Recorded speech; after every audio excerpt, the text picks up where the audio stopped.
देवाय। ओम नमो भगवते वासुदेवाय।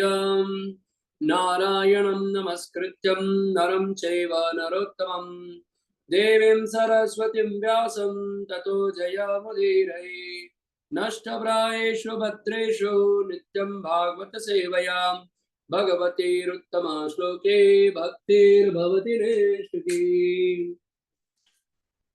ॐ अज्ञानतिमिरान्धस्य ज्ञानाञ्जनशलाकया चक्षुरुन्मिलितं येन तस्मै श्रीगुरवे नमः।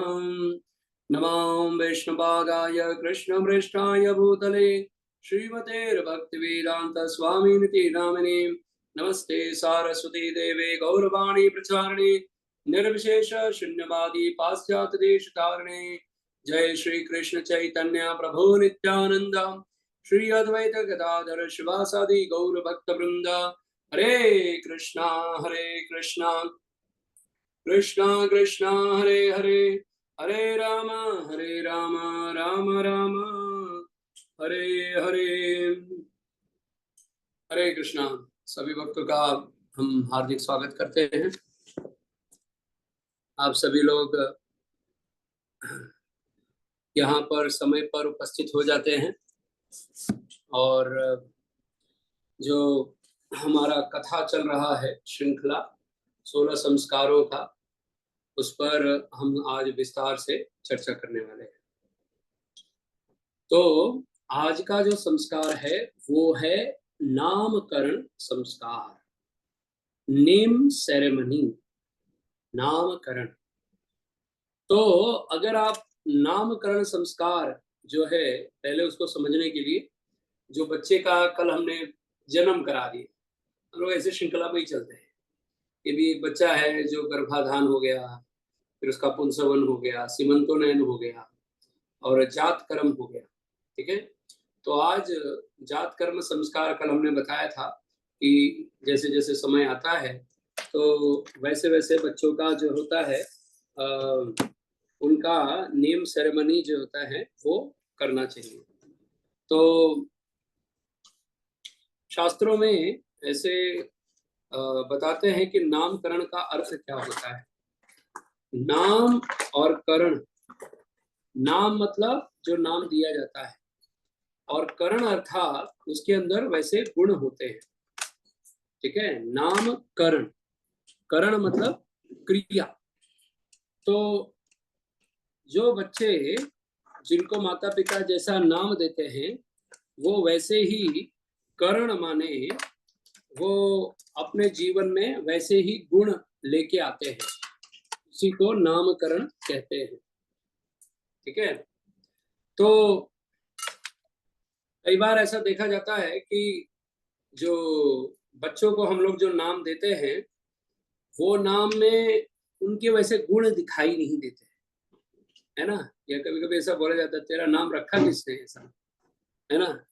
तो वो इसीलिए क्योंकि जो लोग नाम रखते हैं नामकरण संस्कार के समय में, वो नाम ऐसे ही नहीं रखा जाता है, उसके पीछे भी अपने कई कारण होते हैं।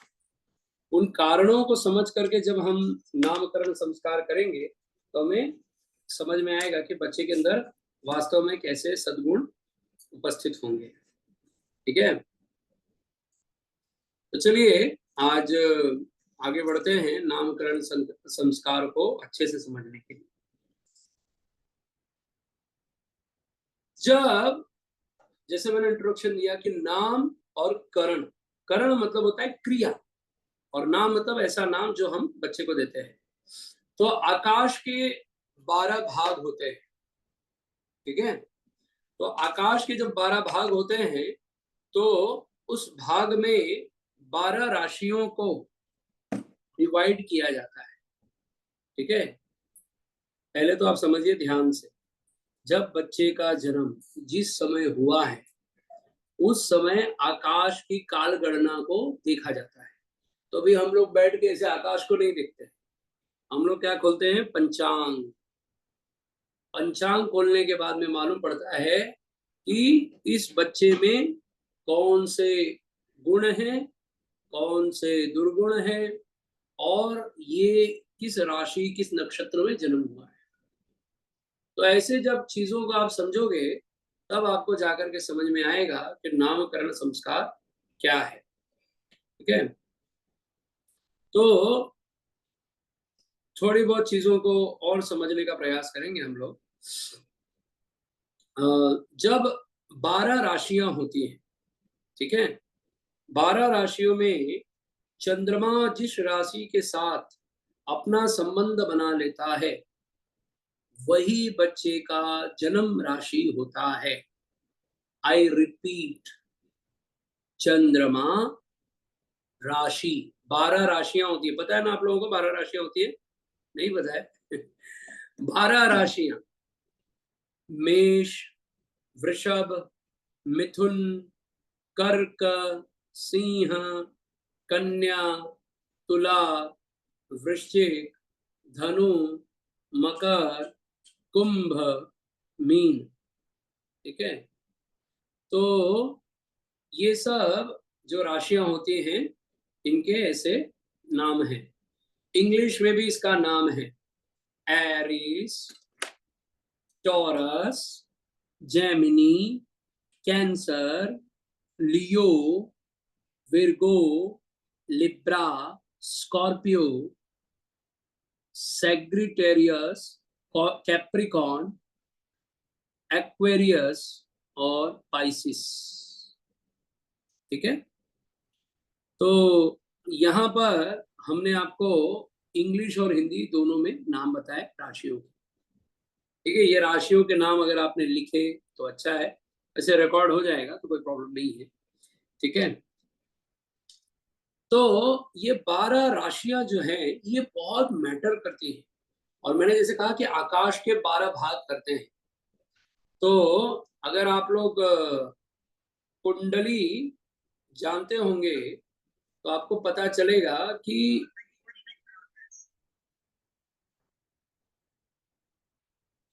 अगर आपको पता होगा कि जो कुंडली होती है वो, सॉरी मैं दूसरे लिंक में चला गया।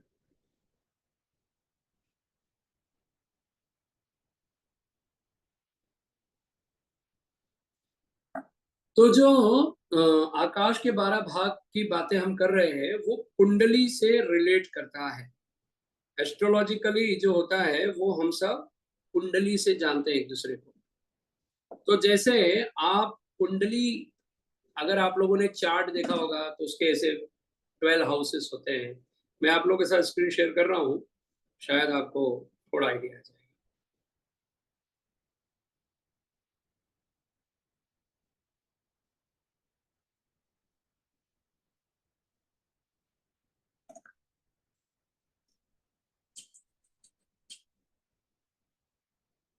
हम्म,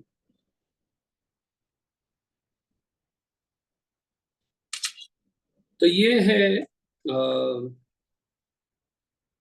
मैं एस्ट्रोलॉजी एस्ट्रोसेजी खोल दे रहा हूँ ताकि आपको ज्यादा अच्छे से समझ में आए।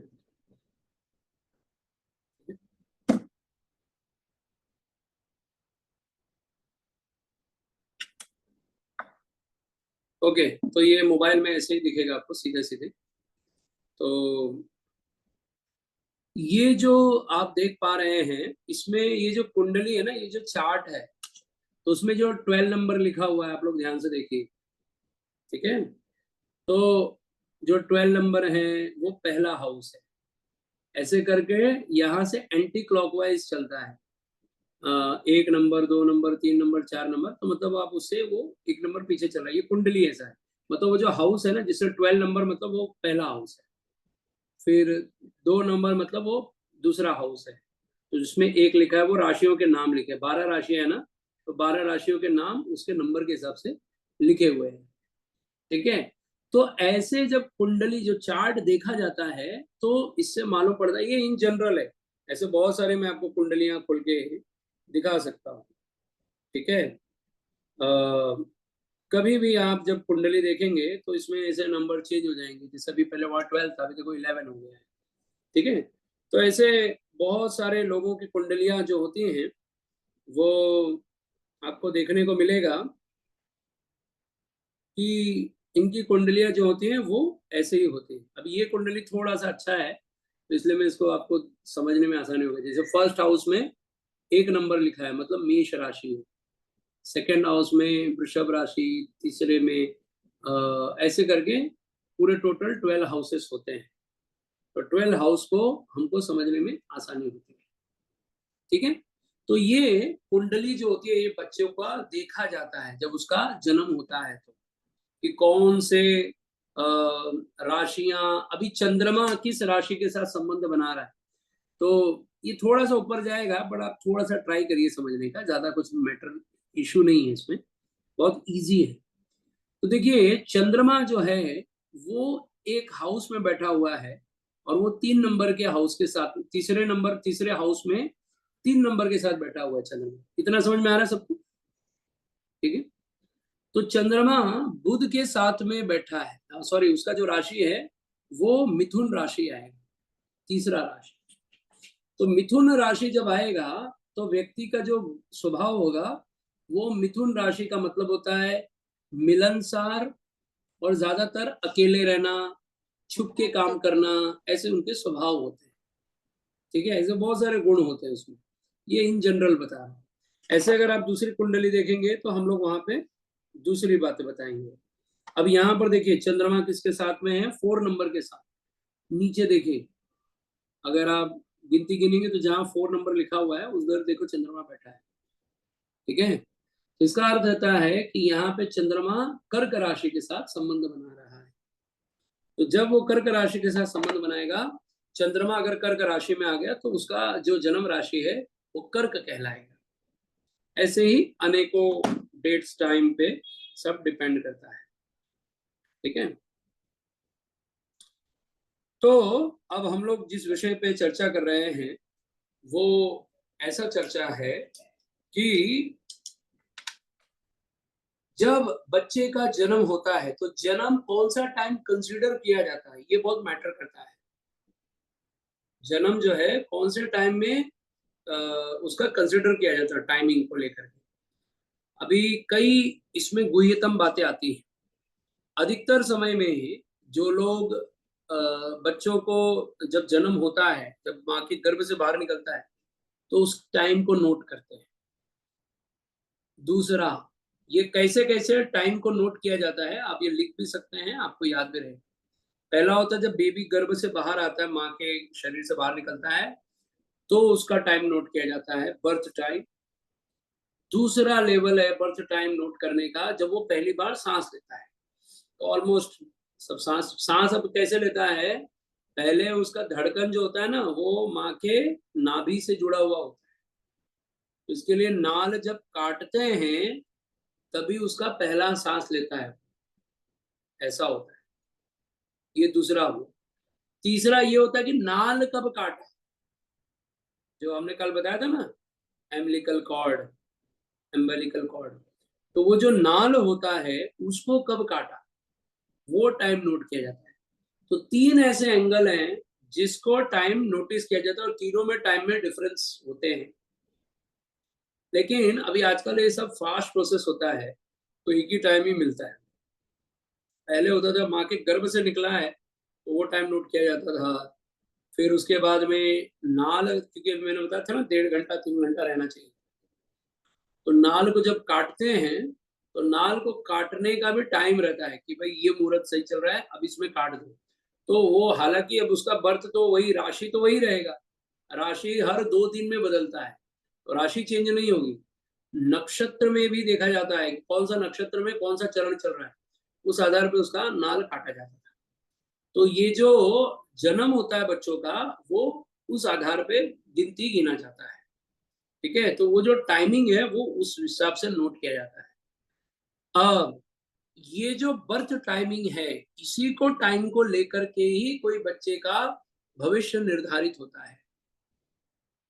पूरा हमारा लाइफ जो सेट है कि हमारे लाइफ में आने वाली चीजें क्या होने वाली है, ये जो मैंने जैसे आपको एस्ट्रोलॉजी चार्ट दिखाया, ये सारी चीजें तभी पॉसिबल है जब बच्चे का टाइम कंफर्म होगा। इसलिए टाइम इज मैटर, आप टाइम को इग्नोर नहीं कर सकते। कि भाई ये टाइम तो मुझे नहीं समझ रहा है, मुझे तो ये ऐसा समझा, मुझे तो ऐसा समझा, ऐसा नहीं है। बच्चे का जो टाइम होता है उसी से उसका जीवन निर्धारित होता है कि ये क्या करेगा, इसका भविष्य क्या होगा, इसका स्वभाव क्या होगा, इसके रिलेशंस कैसे होंगे, ये पैसा कैसे कमाएगा, ये लाइफ में सुखी कितना रहेगा, ये भाग्यशाली कि दुर्भाग्यशाली है। ऐसी सारी चीजें लिखी रहेंगी कुंडली में। तो वो सब चीजों को पढ़ करके हमें आगे चलना है। तो इसलिए जो बच्चे होते हैं उनका जो चार्ट होता है, यानी एस्ट्रोलॉजी जैसे मैंने भी आपको दिखाया, तो चार्ट होता है, उसी आधार पर उनका भविष्य निर्धारित होता है। और जिस राशि में चंद्रमा जिस राशि के साथ संबंध बनाता है उसी के नक्षत्र से जुड़ा होता है, और उसी नक्षत्र से जो अक्षर निकलता है, नेम अक्षर, उसी को उसका नाम अक्षर देते हैं। अभी नाम अक्षर कैसे देते हैं मैं आप लोग को स्क्रीन शेयर करके थोड़ा सा दिखाता हूँ।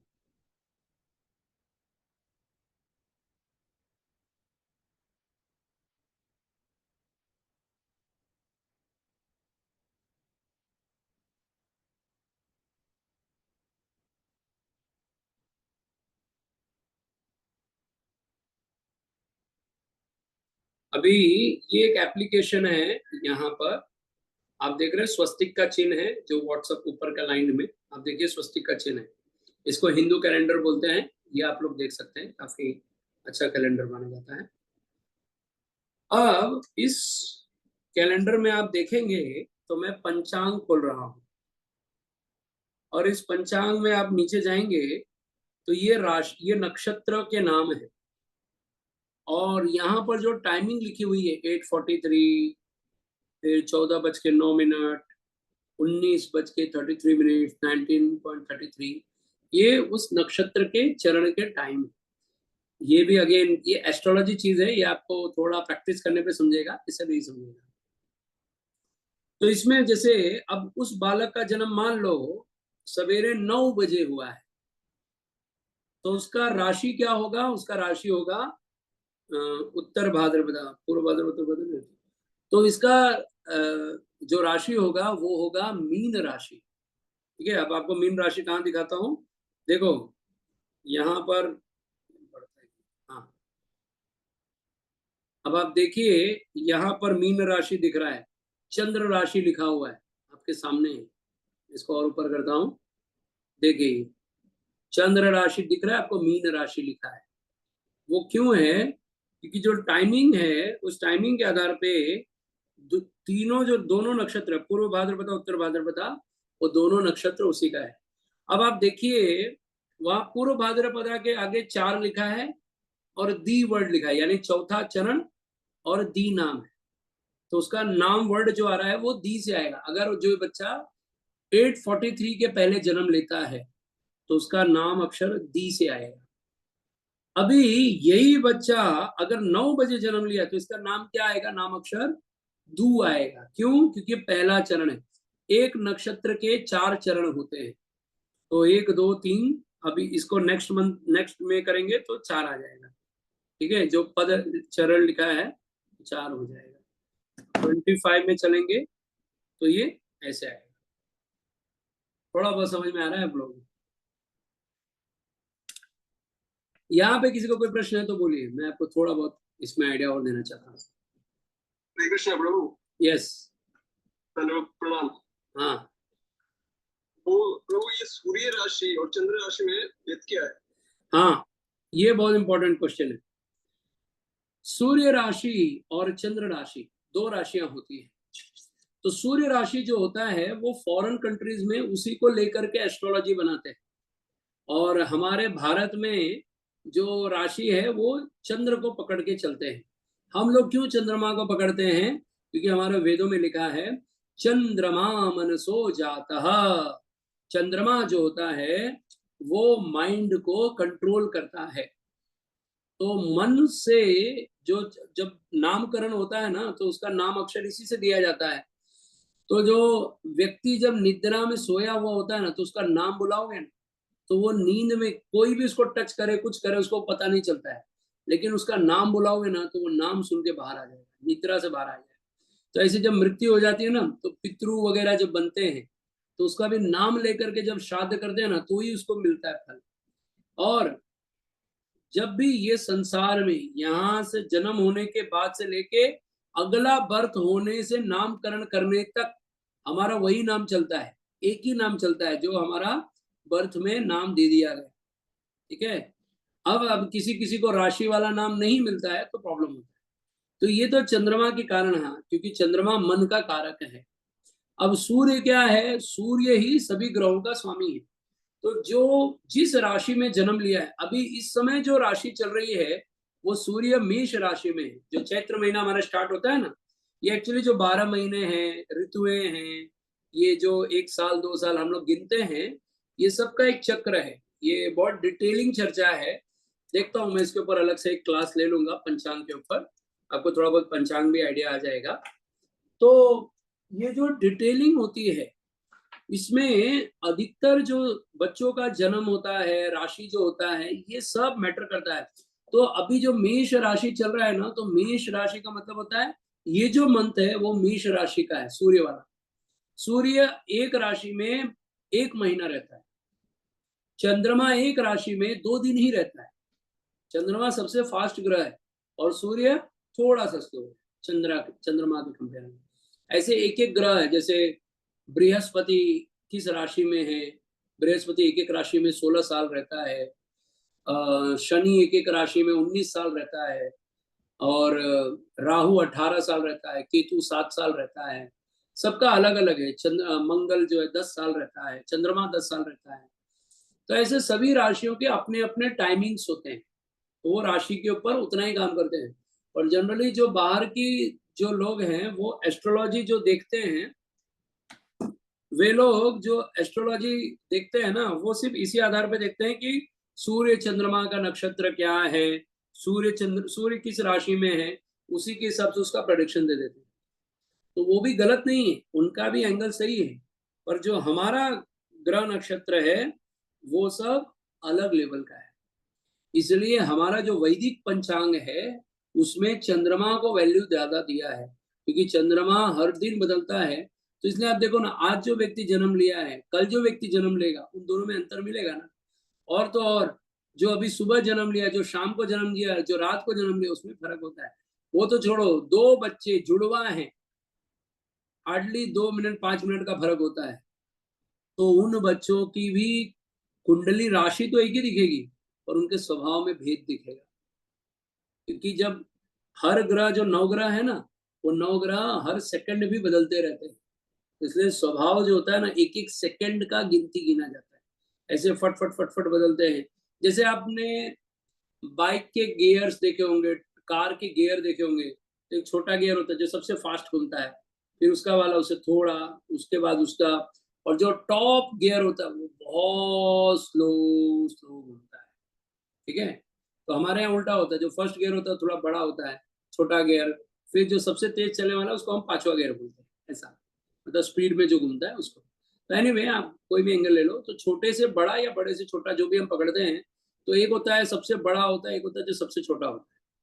तो ऐसी महादशा, अंतरदशा, प्रत्यंचर दशा, ऐसे सब देख करके व्यक्ति का प्रेडिक्शन होता है। तो ये एस्ट्रोलॉजी पार्ट है, वो आपको अभी नहीं समझेगा, मैं आगे बताऊंगा। तो ये जो मैं बता रहा हूँ कि ये जो महीना है वो मेष राशि, तो ऐसे जो 12 महीने सूर्य एक एक राशि में रहता है, तो एक एक राशि में रहने के कारण ही सूर्य चंद्रमा मंगल बुध गुरु जो है वो उस राशि के हिसाब से काम करते हैं। तो जो चंद्रमा है हम लोग उसको ज्यादा कंसल्ट करते हैं हमारे भारत में, और फॉरेन कंट्रीज में जो लोग एस्ट्रोलॉजी देखते हैं वो सूर्य को मुख्य पकड़ के चलते हैं। तो आप लोगों को ज्यादा सोचने की जरूरत नहीं है, हम लोग चंद्रमा को ध्यान रखते हैं, चंद्रमा से ही हमारा जीवन चलता है। और हमारे भगवान भी चंद्रमा को पकड़ के आए थे चंद्रवंश में। यस, मतलब प्रभु सूर्य राशि का भी थोड़ा बहुत प्रभाव होता है मतलब जीवन में। यस यस, अरे बहुत। सूर्य प्रभु जी सेंटर है, पूरे ग्रहों का सेंटर है सूर्य। सूर्य सबका सेंटर है, तो सूर्य से ही सब पावर्स निकलती है।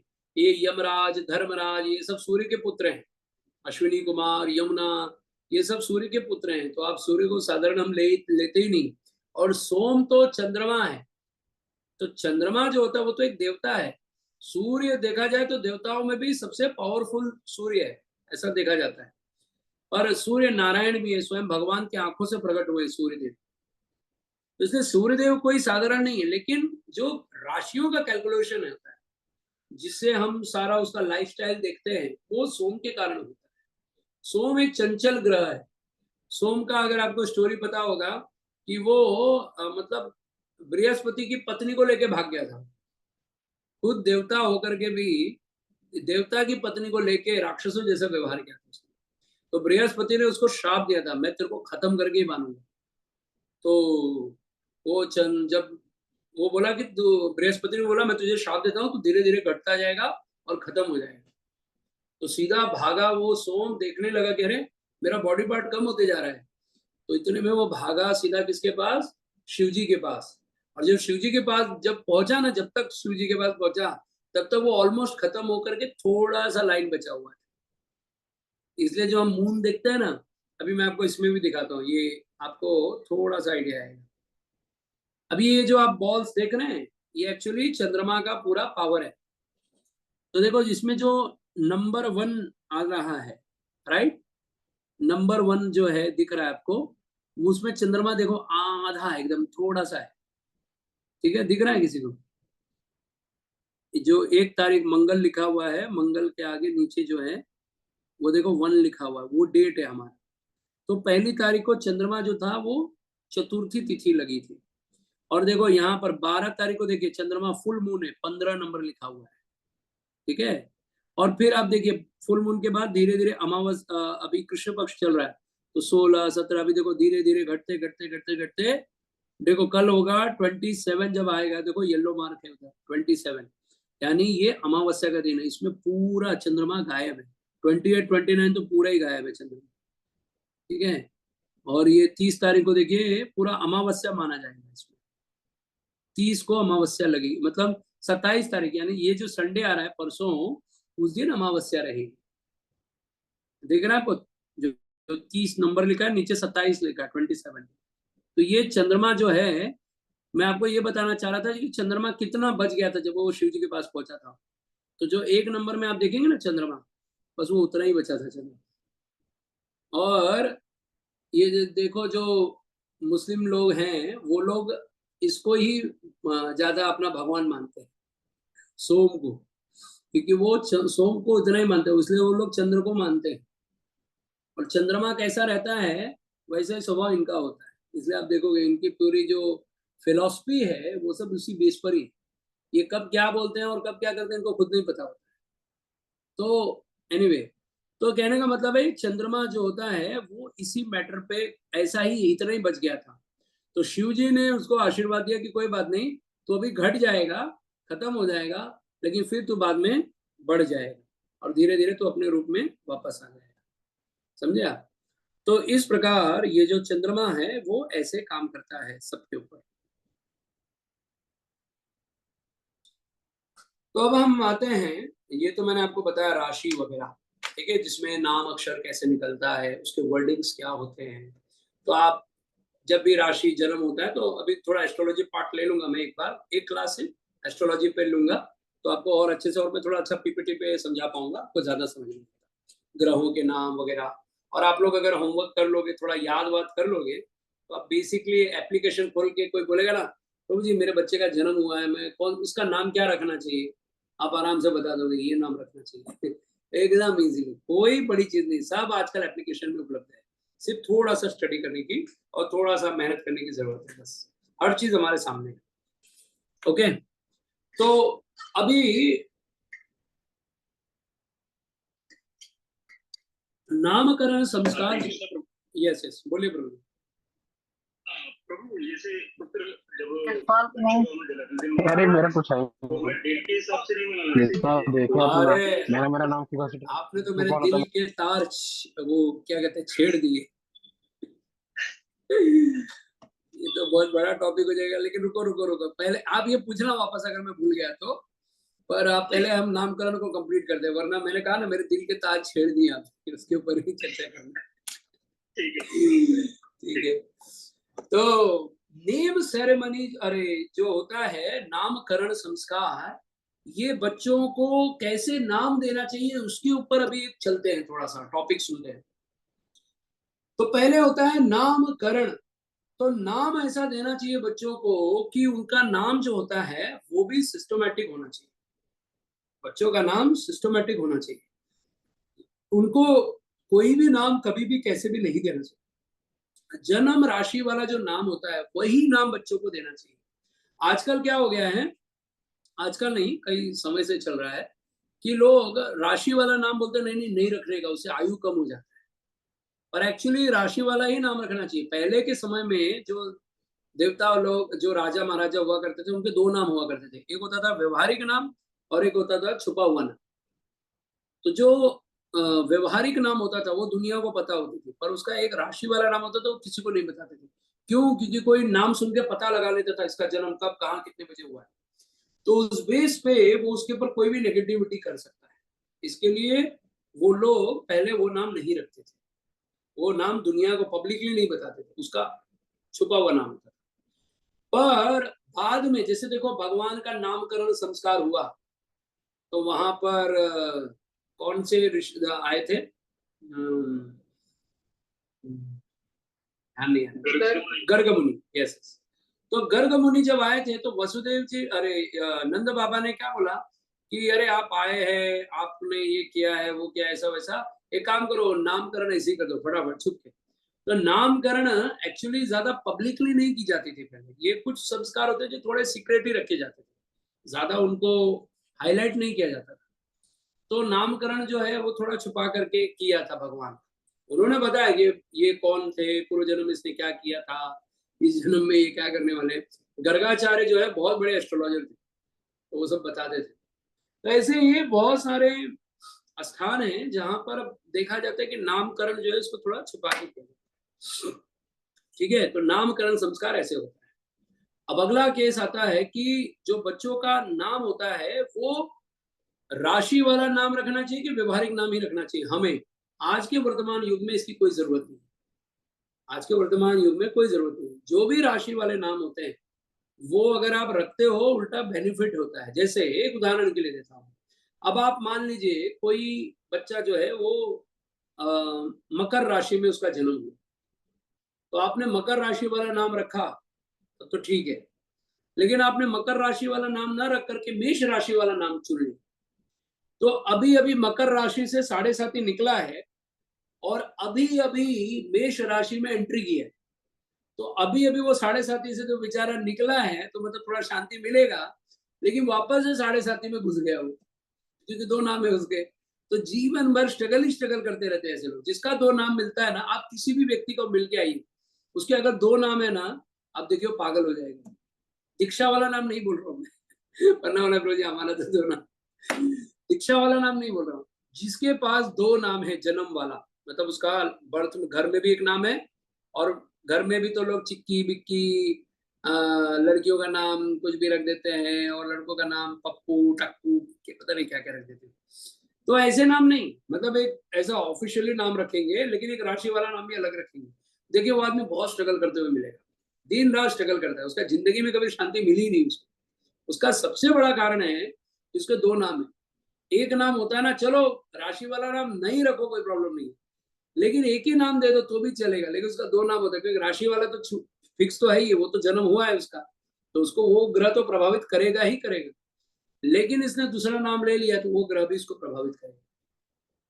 इसलिए अगर आपका किसी राशि वाले व्यक्ति का जो नाम है, जिसका जो राशि है वही अगर उसका नाम है, तो आप पाओगे वो व्यक्ति ना जीवन में बहुत सक्सेस फील करता है, बहुत सफल हो जाता है, बहुत जल्दी जल्दी इंप्रूव करता है, क्योंकि उसके दिमाग में बस एक ही चीज है कि मेरे को ये करना मतलब करना है।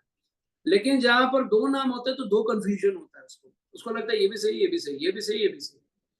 और हमने ये नोटिस किया है, जितने भी लोगों के दो नाम हैं उन लोगों को आप परेशान होते देखोगे, ये जग जाहिर है ऐसा हाल है। तो इसलिए नेम सेरेमनी बहुत मैटर करता है। इसको ये संस्कार वशिष्ठ ऋषि का राम जी ने किया, राम जी का नामकरण उन्होंने कराया। गर्गाचार्य ने भगवान श्री कृष्ण का नामकरण संस्कार कराया। फिर पांडवों ने भी धौम्य ऋषि के द्वारा, परीक्षित महाराज के नामकरण संस्कार जो भी है वो सब हुए। तो प्रभुपाद जी भी बोलते हैं कि ये जो संस्कार है, ये जो ग्रह है, ये सब साधारण नहीं, इनको हल्के में नहीं लेना चाहिए। ये बहुत मैटर करते हैं, ये बहुत बड़ा विज्ञान है और इस विज्ञान को आप साधारण लेकर के नहीं चल सकते कि बस ये हो गया और इससे काम हो जाए। तो इसलिए नियम सेरेमनी बहुत मैटर करता है। हमारे जन्म से लेके मृत्यु पर्यंत आप अपने बच्चे को जो नाम दे रहे हो वो सिर्फ आज ही नहीं, पूरे जीवन भर उसका वही नाम चलने वाला। कैन यू इमेजिन किस लेवल का, किस हद तक चलेगा। तो इसके लिए अगले बर्थ तक, उसका जन्म हुआ नहीं अभी, होने के पहले तक वो उसके परिवार वाले जहां भी उसका श्राद्ध करेंगे वो उसको मिलेगा उसका बेनिफिट, क्योंकि उसके नाम की वजह से विधि हो रही। अभी हम अपने घर में बच्चों का जन्म होता है या कुछ होता है तो हम लोग क्या करते हैं, दान करते हैं। तो बोलते हैं ना, हम ये बच्चे के नाम से दान करते हैं। तो दान करते हैं इसलिए क्योंकि उसके नाम से उसको फर्क पड़ता है, उसको वैल्यू मिलती है उसकी। आप कहीं पर भी पैसा आप दे रहे हो पर नाम आपने किसी और का लिखा दिया तो वो उस व्यक्ति के अंडर में जाता है, बहुत मैटर करता है ना।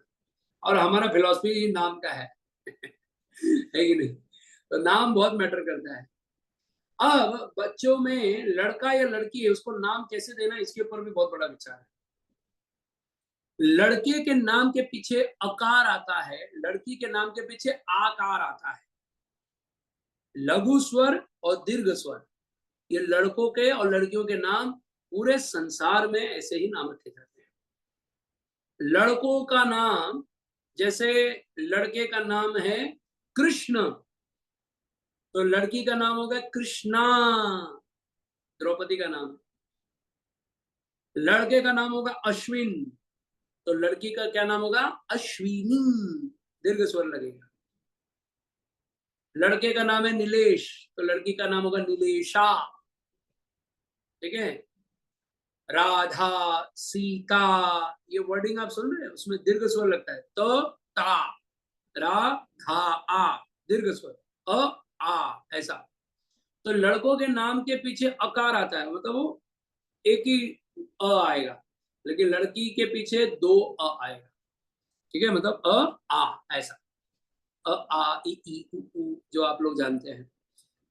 तो लड़कों का नाम और लड़कियों के नाम में डिफरेंस समझ में आता है, इसलिए उनके जो नाम होते हैं वैसे रखने चाहिए। तो कभी कभी लोग ऐसे नाम रख देते हैं, किरण महाराष्ट्र में, और लड़के के नाम भी होते हैं, लड़कियों के नाम भी होते हैं किरण। पंजाबियों में नाम रखते हैं मंजीत, वो लड़के का नाम भी होता है, लड़की के नाम भी होते हैं, मंजीते, है ना। तो ऐसे नाम नहीं रखने चाहिए, नाम ऐसा होना चाहिए जो ये फील कराए कि ये लड़का है या लड़की। अच्छा, अगला है कि नाम में वर्डिंग्स कितने होने चाहिए, ये भी बहुत मैटर करता है, वर्डिंग्स कितने होने चाहिए। तो लड़कों के नाम में कहते हैं कि सम संख्या में होना चाहिए, यानी 4 नंबर या 6 नंबर ऐसे होने चाहिए। लड़कियों के विषम संख्या में होने चाहिए, 3 नंबर होने चाहिए या 5 नंबर होने चाहिए, 7 नाम होने चाहिए, ऐसे वर्डिंग्स में होते हैं। तो अब यही पीपीटी काम आता है जो हमारे पास बना हुआ था, पता नहीं कहाँ खो गया, वो मिल ही नहीं रहा है मुझे, मैं बहुत ढूंढ रहा था। तो जो नाम होते हैं वो उसी बेस पर होते हैं कि ABCDEFG जैसे होते हैं, टोटल 26 लेटर्स होते हैं, और हमारे जो लेटर्स हैं वो टोटल 56 लेटर है। अ आ इ ई उ क ख ग घ छ छ ज ञ ऐसे करके। तो ये सब मिला के, स्वरों को मिला करके हम लोग उसके हिसाब से कैलकुलेशन से उसको नाम देते हैं। तो भी लड़कों के नाम और लड़कियों के नाम में कम से कम समझ में आना ही चाहिए कि लड़के का नाम है, लड़की का नाम है। और नाम व्यवहारिक देना चाहिए, जो आजकल के समय में चल रहा है। और इतना ही नाम, इतना ही वर्ड्स होने चाहिए कि जिसको उच्चारण करने में इजी हो, हम इजीली उसका नाम बोल सकते हैं, ना कि पूछना पड़े हाँ वापस बोलो, वापस बोलो। ऐसा नाम सुन के समझ में नहीं आता। जैसे एक बार हमारे गुरु महाराज ने नाम दे दिया एक भक्त को, सूर सुंदर दास, तो उसको लोग बोलने लगे छुछुंदर दास।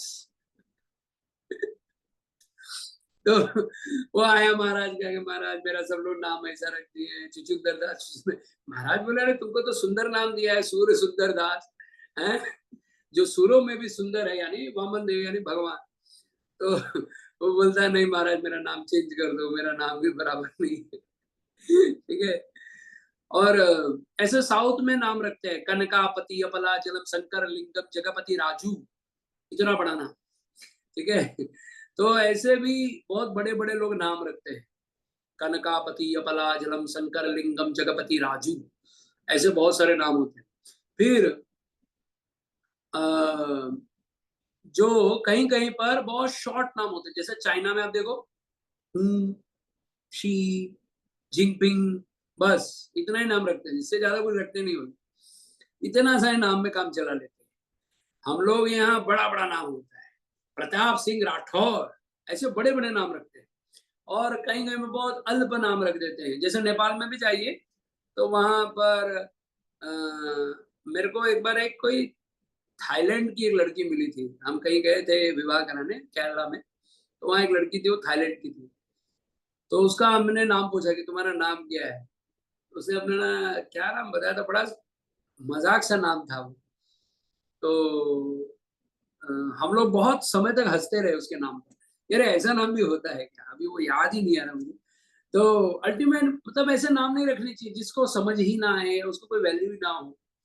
इंग्लिश में भी जो नाम रखे जाते हैं, फॉरेनर्स के भी बच्चों के भी नाम रखे जाते हैं, आप एक्चुअली उसका थोड़ा सा ध्यान लगाओगे ना, तो वो भी नामों में ज्यादातर अपने नाम कनेक्ट होते हैं। जैसे उसमें मैरी, मायरिया, ऐसा करके नाम रखते हैं वो लोग। फिर लड़कों के जोसफ, जॉन, जॉन्स, ऐसे करके अलग अलग नाम रखते हैं। तो उससे मालूम पड़ता है लड़के का नाम है, लड़की का नाम है। ठीक है।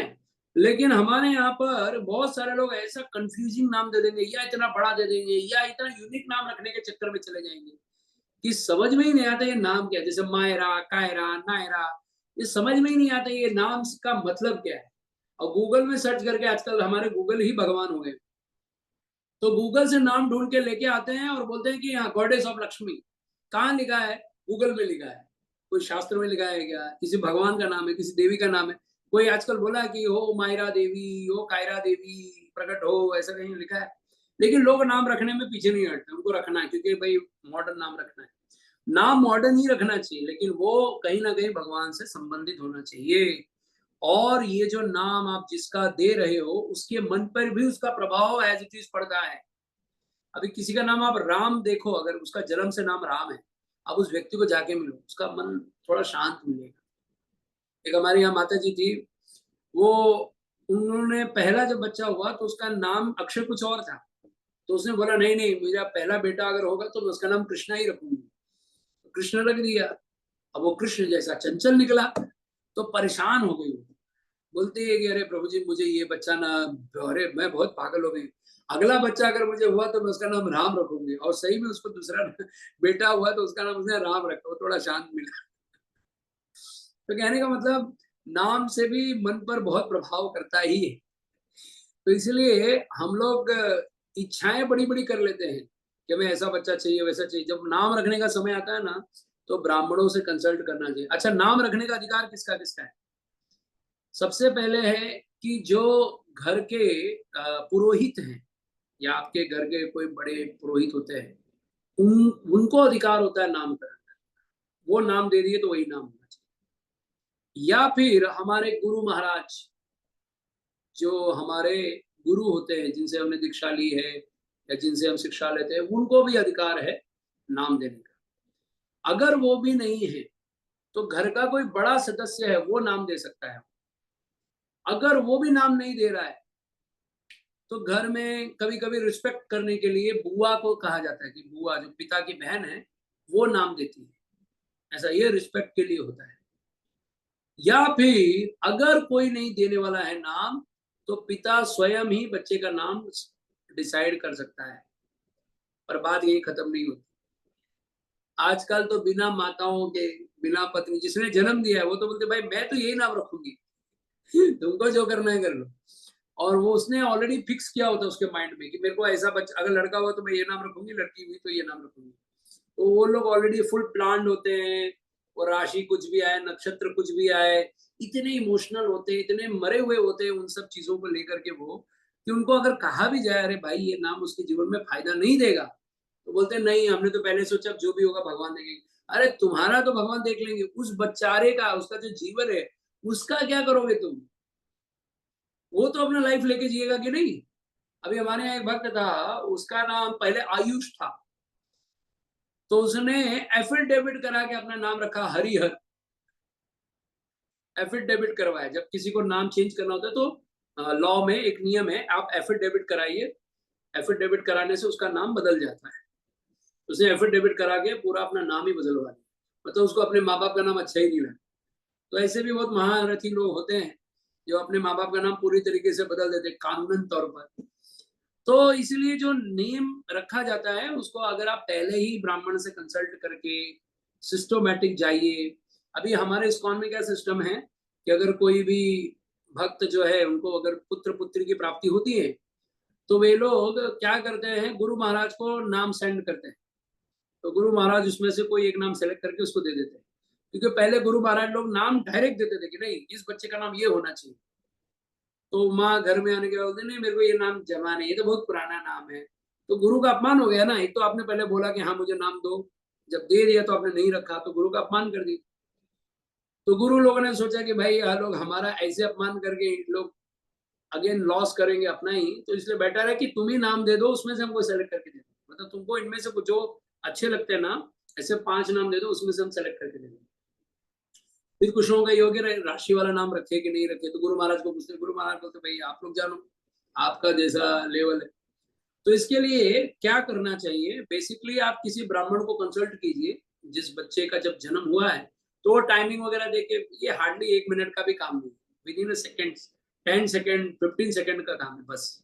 कि सीधा मोबाइल खोलो, फटाक से आपको मिल जाता है इसका नाम अक्षर क्या देना है, विद इन सेकेंड आपको मालूम पड़ जाएगा।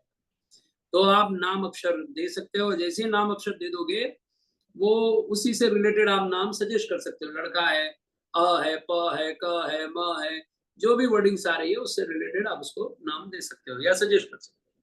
ठीक है, तो इस प्रकार ये नेम सेरेमनी होता है। और नामकरण संस्कार में जब उसका यज्ञ होता है तो उसमें जो आहुतियां दी जाती हैं, वो आहुतियां जो हैं वो उसके नाम, राशि के, नक्षत्र के और तिथि की आहुति दी जाती है। तो तिथि की आहुति देना बहुत जरूरी है। ये जो 15 राशि, अरे 15 दिन होते हैं हमारे चंद्रमा में, 15 दिन हमारा चंद्रमा बढ़ता है, 15 दिन घटता है। अभी चंद्रमा घट के अमावस्या आ जाएगी तो चंद्रमा खत्म होता है और फिर से चंद्रमा स्टार्ट होता है।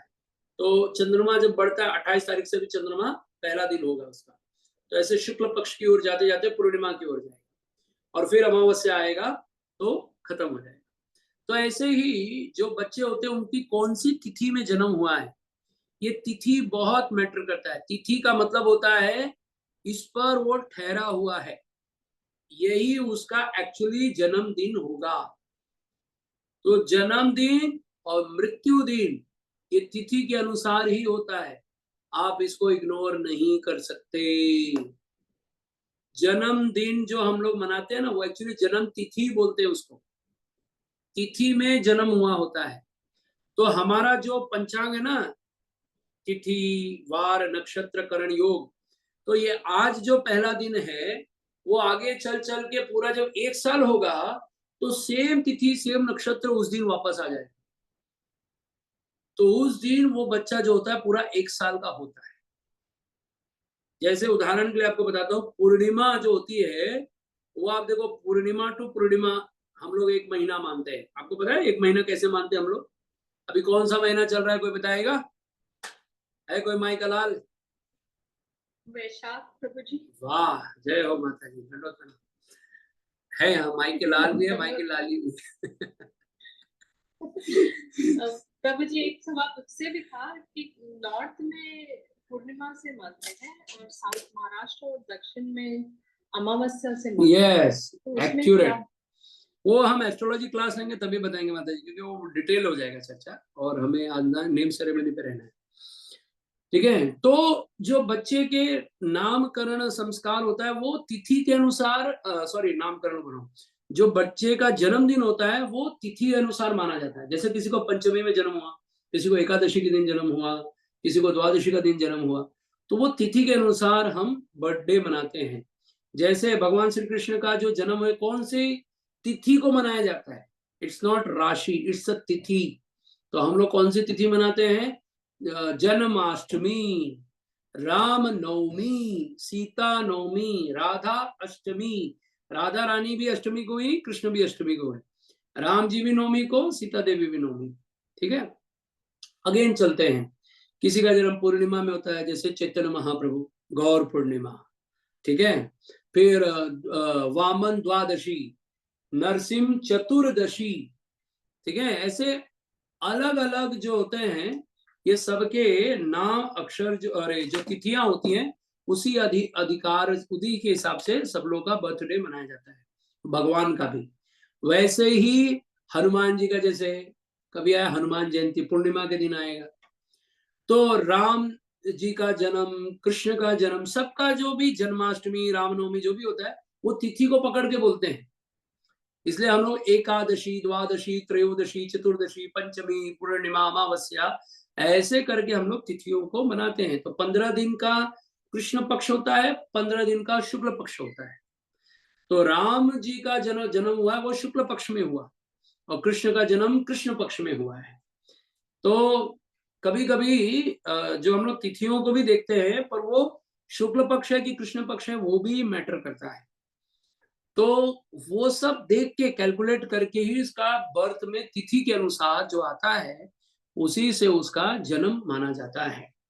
ठीक है, तो अगर आपको ये बात को समझना है तो उसके लिए एस्ट्रोलॉजी में घुसना पड़ेगा। और इसके लिए मैं अगला जो क्लास लूंगा, मैं डायरेक्ट एस्ट्रोलॉजी पे ही ले लेता हूँ, क्योंकि आगे आगे भी ना बहुत कैलकुलेशन आने वाले हैं। तो आप लोगों को सब ऊपर से जाएगा, बेटर है कि मैं पहले ही उसको क्लियर करा दूं। पर वो होमवर्क रहेगा साथ में, कि आप लोग अगर याद करके आओगे तभी अगला क्लास लेने का फायदा है, नहीं तो फिर वो बेकार ही जाएगा मेरा टाइम। ठीक है, उसमें आपको थोड़ा एक्टिव रहना पड़ेगा। मैं थोड़ा कड़क गुरु हूँ इस मामले में। तो आप लोग याद करके आइएगा, राशि, नक्षत्र, जो भी मैं बताऊंगा एटलीस्ट आपको पता होना चाहिए, नंबर वगैरह चीजें समझ में आनी चाहिए। मैं नक्षत्र बोला तो मैं किसकी बात कर रहा हूँ, राशि बोला तो मैं किसकी बात कर रहा हूँ, तिथि बोला तो मैं किसकी बात कर रहा हूँ, ये आपको अगर पता होगा तो आपको काम आएगा। ठीक है, तो ये आपको आगे की गणित समझ में आएगी, वरना आपको सब ऊपर से जाएगा। ये एक एजुकेशनल क्लास चल रहा है, तो वो चीजों को आप जितना राइट डाउन करोगे, लिखोगे। मेरा दुख इस बात का है कि मैं आपको पीपीटी नहीं प्रोवाइड कर पा रहा हूँ, पर मैं करूंगा जल्दी। अब हमारी सेना मिल चुकी है हमें, तो हम जल्दी ही आप लोग को पीपीटी प्रोवाइड कर पाएंगे। ठीक है, तो फिलहाल आप लोग इतना याद रखिए कि जो बर्थडे मनाया जाता है वो तिथि के अनुसार मनाना चाहिए, इंग्लिश कैलेंडर के हिसाब से नहीं मनाना चाहिए। ये बहुत मैटर करता है। और ये जो मैटर करता है वो क्यों करता है, मैं आपको बता देता हूँ। एक स्टोरी है, आप उसको ध्यान से सुनिए, आपको बहुत ये एस्ट्रोलॉजी क्लास में भी काम आएगा। हम लोग जो कैलेंडर यूज करते हैं ना, उस कैलेंडर को ग्रिगोरियन कैलेंडर बोलते हैं। ठीक है, और पहले जो अंग्रेज लोग यूज करते थे उसको जूलियन कैलेंडर बोलते थे। तो जूलियन कैलेंडर अभी जो है ग्रिगोरियन कैलेंडर चल रहा है। और हमारा जो भारत है उसमें जो पंचांग चलता है, वो पंचांग को पंचांग का मतलब होता है जिसमें 5 अंग होते हैं, तिथि, वार, नक्षत्र, करण, योग। इसके ऊपर हमारा पंचांग चलता है। शायद मेरे पास कुछ है आप लोग के लिए, मैं दिखाता हूँ। हरे कृष्णा, हरे कृष्णा, कृष्णा कृष्णा, हरे हरे, हरे राम, राम राम, हरे हरे। हरे कृष्णा, कृष्णा कृष्णा, हरे हरे, हरे राम, राम राम, हरे।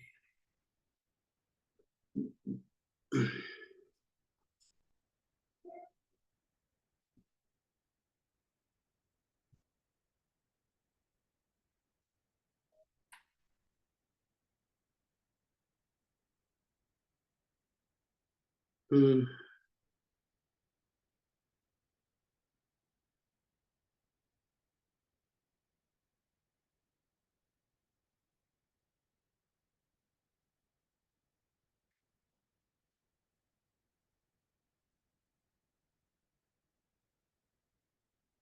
हाँ, अब मैं स्क्रीन शेयर कर रहा हूँ, आपको बहुत कुछ मिल जाएगा।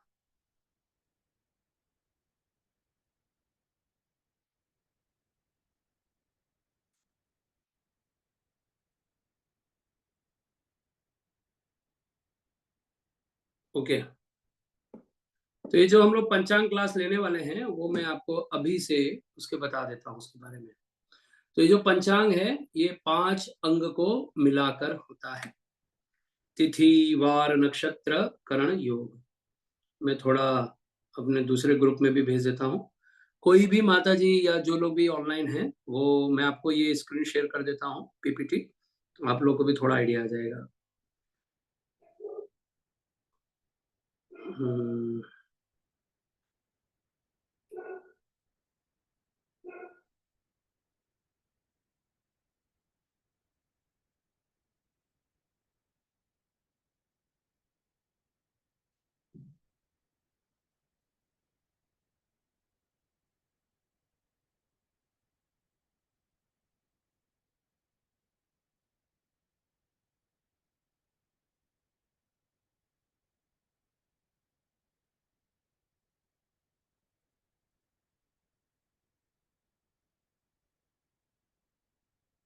हाँ, तो मैंने ग्रुप में भेजा है, उसमें जो सबसे लास्ट में जाएंगे तो येलो कलर का पीपीटी मिलेगा, आप उसको शेयर कर दीजिए। उसमें देखो पंचांग लिखा है, ठीक है, तो आप लोग भी ग्रुप में शेयर कर सकते हैं। ओके, तो हमारा ये जो पंचांग है ये बहुत मैटर करता है। तिथि, वार, नक्षत्र, करण, योग, ये बहुत मैटर करता है। तो इसमें जो पंचांग है वो तिथि, वार, नक्षत्र, करण, योग, इसमें ये 5 अंग को मिला करके हम लोग इसको पंचांग बोलते हैं। वार मतलब आप लोग जानते हैं 7 दिन जो है उसको वार कहते हैं। सोमवार, मंगलवार, बुधवार, गुरुवार, शुक्रवार, शनिवार, इसको हम वार बोलते हैं। तिथि मतलब चंद्रमा के हिसाब से 15 दिन का, जैसे ये देखिए मैंने इसमें डाला है, जैसे फुल मून आएगा तो शुक्ल पक्ष से चंद्रमा जो है वो पहले बढ़ता जाएगा, पूर्णिमा होगी, फिर कृष्ण पक्ष की ओर चंद्रमा घटते जाएगा, जिसको वैक्सिंग मून बोलते हैं। और सॉरी क्या बोलते हैं उसको, शुक्ल पक्ष, हाँ, वैक्सिंग और वैनिंग। वैक्सिंग मून मतलब जो मून बढ़ रहा है, और वैनिंग मून जो घट रहा है, इस आधार पे हम लोग चलते हैं। और ये जो 15 तिथियां हैं उनके नाम है प्रतिपदा, द्वितीया, तृतीया, चतुर्थी, पंचमी, षष्ठी, सप्तमी, अष्टमी, नवमी, दशमी, एकादशी, द्वादशी, त्रयोदशी, चतुर्दशी, पूर्णिमा, अमावस्या, ठीक है। तो हर जो तिथि, वार, नक्षत्र होते हैं उनके अपने अपने नाम होते हैं, ठीक है। फिर करण क्या होता है, ये करण होता है 4 करण, चर करण और स्थिर करण। चर मतलब जो चलते रहते हैं, और कुछ करण जो स्थिर होते हैं, ये सब थोड़ा ऊपर जाएगा आपको, पर ये इतना है। 27 नक्षत्र होते हैं, उनके नाम ऐसे हैं। ये है 27 नक्षत्र। जो पहला है ना, अश्विनी, भरणी, कृतिका, रोहिणी, मृग, आद्रा, पुनर्वसु, पुष्य, शेषा, मगा, पूर्वा, उत्तरा, हस्त, चित्रा, स्वाति, विशाखा, अनुराधा, ज्येष्ठा, मूल, पूर्वाषाढ़, उत्तराषाढ़, श्रवण, धनिष्ठा, शतभिषा, पूर्व भाद्रपदा, उत्तर भाद्रपदा, रेवती।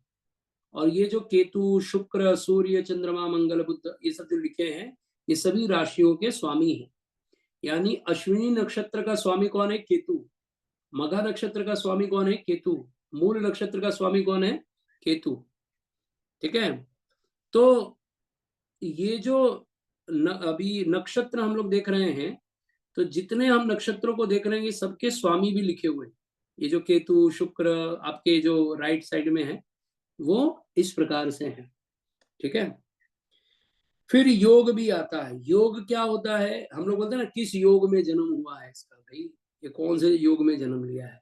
तो योग भी अनेकों प्रकार के योग हैं। प्रीति योग है, आयुष्मान योग है, सौभाग्य योग है, विश्व कुंभ योग है। मतलब ये योग ऐसा है जिसमें चीजें बुरी होती हैं, बाकी चीजें सुकर्मा, धृति अच्छा है, पर शूल, गंड ये बुरा माना है, वृद्धि, ध्रुव ये अच्छा माना है, व्याघात कहीं अच्छा है कहीं नहीं। तो ऐसे अनेकों योग माने जाते हैं, ठीक है। तो तारों का स्वरूप, ये जो नक्षत्र होते हैं ना, ये सब ऐसे ही जुड़े होते हैं। तो इन्हीं नक्षत्रों में एक एक नक्षत्र जो होता है वो क्या होता है, बहुत सारे तारों के समूह को नक्षत्र बोलते हैं, ठीक है। तो ये सब मैं थोड़ा सा आपको एक आइडिया देने के लिए बता रहा था कि हमारे अभी देखो अगला एक पार्ट है हमारा जो 6 ऋतु, 12 राशि के नाम, चंद्रमास के नाम, ऐसे सब लिखा हुआ है। तो हमारी 6 ऋतुएं हैं, उनका नाम क्या है? शीत ऋतु, ग्रीष्म ऋतु, वर्षा ऋतु, शरद ऋतु, वसंत ऋतु, शिशिर ऋतु। ठीक है। फिर 12 ये नाम आते हैं, 12 राशियों के नाम है। मेष, वृषभ, मिथुन, कर्क, सिंह, कन्या, तुला, वृश्चिक, धनु, मकर, कुंभ, मीन। ये 12 राशियों के नाम हैं।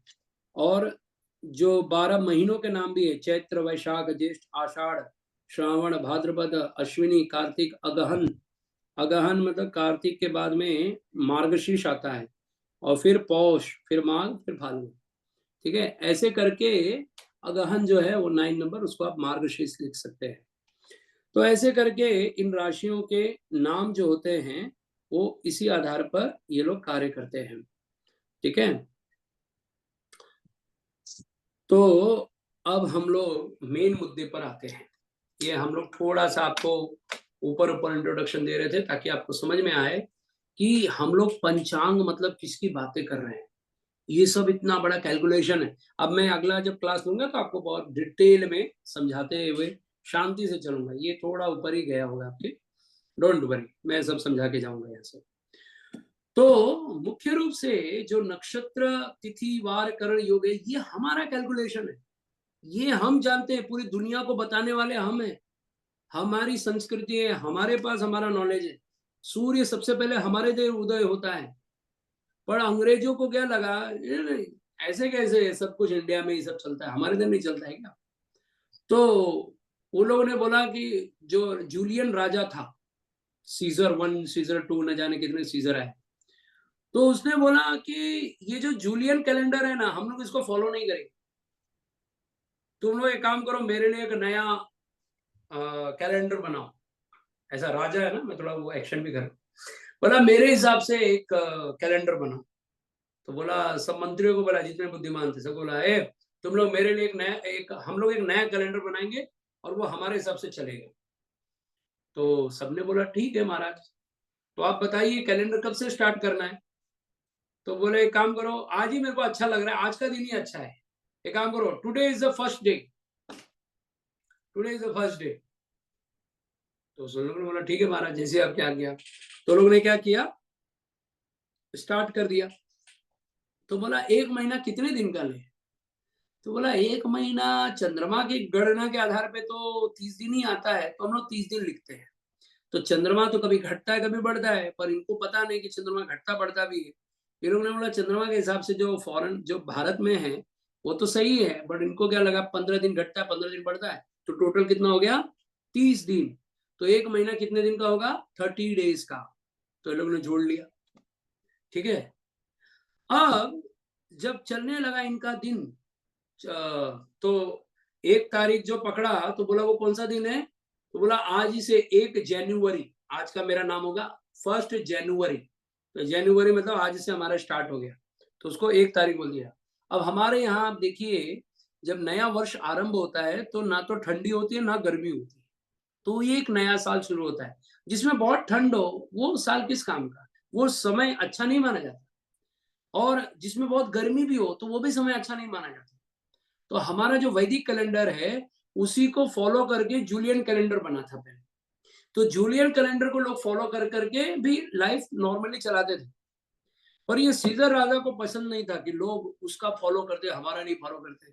तो उसने बोला क्योंकि हमारा जो चैत्र महीना आता है वो जनरली मार्च एंड होता है और अप्रैल में आता है।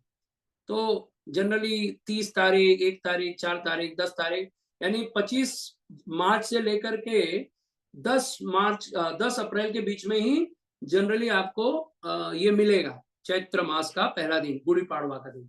वो हमारा पहला दिन माना जाता है वर्ष का पंचांग के आधार पर। तो लोगों ने तो जूलियन कैलेंडर भी वही फॉलो होता था, तो वो लोग भी अप्रैल को फर्स्ट ईयर का पहला दिन मानते थे। तो इसने क्या बोला सीजर ने, नहीं, जो लोग जूलियन कैलेंडर को फॉलो करते हैं ना वो लोग फूल है। तो जो 1 तारीख को नया साल मनाते हैं ना वो फूल है, इसलिए अप्रैल फूल। तो जो लोग 1 अप्रैल को अप्रैल फूल मनाते हैं ना वो उस सीजर को सपोर्ट करते हैं, इसके लिए मनाया जाता है ये अप्रैल फूल। और उस राजा ने अपने आप को ये बताने के लिए अप्रैल फूल स्टार्ट किया। कि मतलब अप्रैल, अच्छा बताइए ऐसा कौन सा डे जिसमें अप्रैल फूल होता है? ये क्या है अप्रैल फूल? अप्रैल फूल कुछ नहीं है, राजा को लगा कि ये जो लोग हैं इसको जो फॉलो करते हैं ना, ये मूर्ख है, ये गधे बेवकूफ लोग हैं, तो इनको कैसे इनको डिग्रेड किया जाए। तो उन लोगों ने क्या किया, खुद को अप्रैल फूल बोल करके वो एक नया एक टाइप का त्योहार ही बना डाला। तो इसके लिए लोग झूठ बोलेंगे उस दिन और धोखा देंगे और फिर बोलेंगे अप्रैल फूल, तो लोगों को लगे अरे हाँ आज का दिन तो एक अप्रैल फूल वाला है, मतलब साल का नया वर्ष है वो अप्रैल फूल, वो सबसे बेकार दिन है, ऐसा बताया इन लोगों ने। इतना ही नहीं, तो इसने क्या किया, जब 30 दिन करके करने लगे, तो जो डेट 1 तारीख, अगला जो 1 तारीख आने वाला है उसमें काफी गैप दिखने लग गया, काफी समय हो गया, वो सेट नहीं हो रहा था वो टाइम। तो बोला नहीं, जो हम लोग कैलकुलेशन किए थे कि इस दिन में ये डे जो आता है वो 1 तारीख आना चाहिए, उसमें काफी 3-4 दिन का गैप हो रहा है, तो समझ में नहीं आ रहा है। तो राजा के पास गए, बोले राजा जी ऐसा है ना कि जो हम लोग 30 दिन जोड़ रहे हैं, तो इसमें डे जो है काफी चेंजेस आ रहे हैं, 4 दिन के बाद में अगला साल आ रहा है, तो 4 दिन का गैप आ रहा है, अब इसको कैसे भरे? तो राजा ने बोले काम करो, 30 दिन मत जोड़ो, 30-31 करो। इसलिए हम लोग 31-30 ऐसा जोड़ा उसने। ठीक है, अब यहाँ तक तो आ गए। फिर बोला अरे नहीं, तो अब ये लोग ने, जो उनके बुद्धिमान लोग थे भाई, वो तो बुद्धिमान ही थे, तो उन लोगों ने जब कैलकुलेट किया, तो अगला जब 10 साल बीत गए, 10-15 साल, तो देखा कि सीधा 15 दिन का गैप हो गया। अब ये 15 दिन कैसे भरे? ये 15 दिन तो निकाल ही नहीं, मतलब इसका सेटिंग ही नहीं मिल रहा है हमें। ये तो एक, अब हमारे यहाँ अधिक मास आता है, तो कैलकुलेशन के हिसाब से अधिक मास साल बढ़ता रहता है, घटता रहता है, तो ऐसे करके 1 महीना हमारा अधिक मास आता है। तो इन लोगों ने बोला यार ये अभी ये तो एक्स्ट्रा 15 दिन बढ़ गया, अब इसका कैसे कैलकुलेशन करें? 30-31 करके तो हमने साल 365 दिन कर दिए, 366 दिन कर दिए, पर ये कैसे करें, 365 को कैसे कंप्लीट करें, मतलब पूरा एक साल नहीं हो रहा है सेट। तो राजा के पास अगेन गए, राजा बोला राजा जी आप ही बताओ अभी क्या करना है, ये नहीं हो रहा है सेट, 15 दिन कैसे निकालें इसको? राजा बोले क्या है ये सब छोटा मोटा बात करें, एक काम करो 15 दिन कैलेंडर से उठा दो। 15 डेज उन लोगों ने कैलेंडर से उड़ा दी, जिसको आज भी लिपि ईयर बोलते हैं। लिपि ईयर, इसका मतलब क्या है, लिपि लिप पोत के खत्म कर दी। और इसी लिपि ईयर को एडजस्ट करने के लिए उन लोगों ने फरवरी को 28-29 किया है। अब समझे क्यों 4 साल के बाद एक बार 28 या 29 आता है? क्यों आता है? सिर्फ इसलिए क्योंकि ये लिपि ईयर को कंट्रोल कर रहे हैं, और इन्हीं कारणों से जो तिथि, जो नक्षत्र करण योग है हमारा, वो हमारा है, पर इन लोगों ने उसको वैल्यू ही नहीं दिया। ये लोगों ने सिर्फ मंथ को वैल्यू दिया, और वो भी बिगाड़ दिया उसको। ठीक है, अब ये तो हो गई एक बात। तो बोला महाराज ये तो हमने महीने को हमने टाइम दिया, जनवरी फरवरी मार्च अप्रैल ऐसे हमने बनाए हैं, हमें दिन को भी कुछ चेंज करना चाहिए। तो महाराज बोलते नहीं नहीं, दिन वैसे रहने दो, कोई प्रॉब्लम नहीं। इसलिए हमारे यहाँ सोम मतलब सोमवार यानी चंद्रमा का दिन, सोम मंगल बुध गुरु शुक्र शनि, ये सब 9 ग्रह जो है ना, जिसमें से 7 ग्रह मुख्य ग्रह है, सूर्य चंद्रमा मंगल बुध गुरु शुक्र शनि, यही 7 ग्रह है। राहु और केतु को जोड़ेंगे तो 9 ग्रह हो। तो आप लोग को 9 ग्रह के नाम याद कर लीजिए। 7 दिनों के नाम आपको हिंदी में बोलना है, सूर्य चंद्रमा मंगल बुध गुरु शुक्र शनि, राहु और केतु को जोड़ लीजिए, आपको 9 ग्रहों के नाम हमेशा याद रहेंगे। ठीक है, तो ये 9 ग्रह जो होते हैं, इन्हीं के आधार पे 12 राशि, 27 नक्षत्र, करण योग वगैरह है।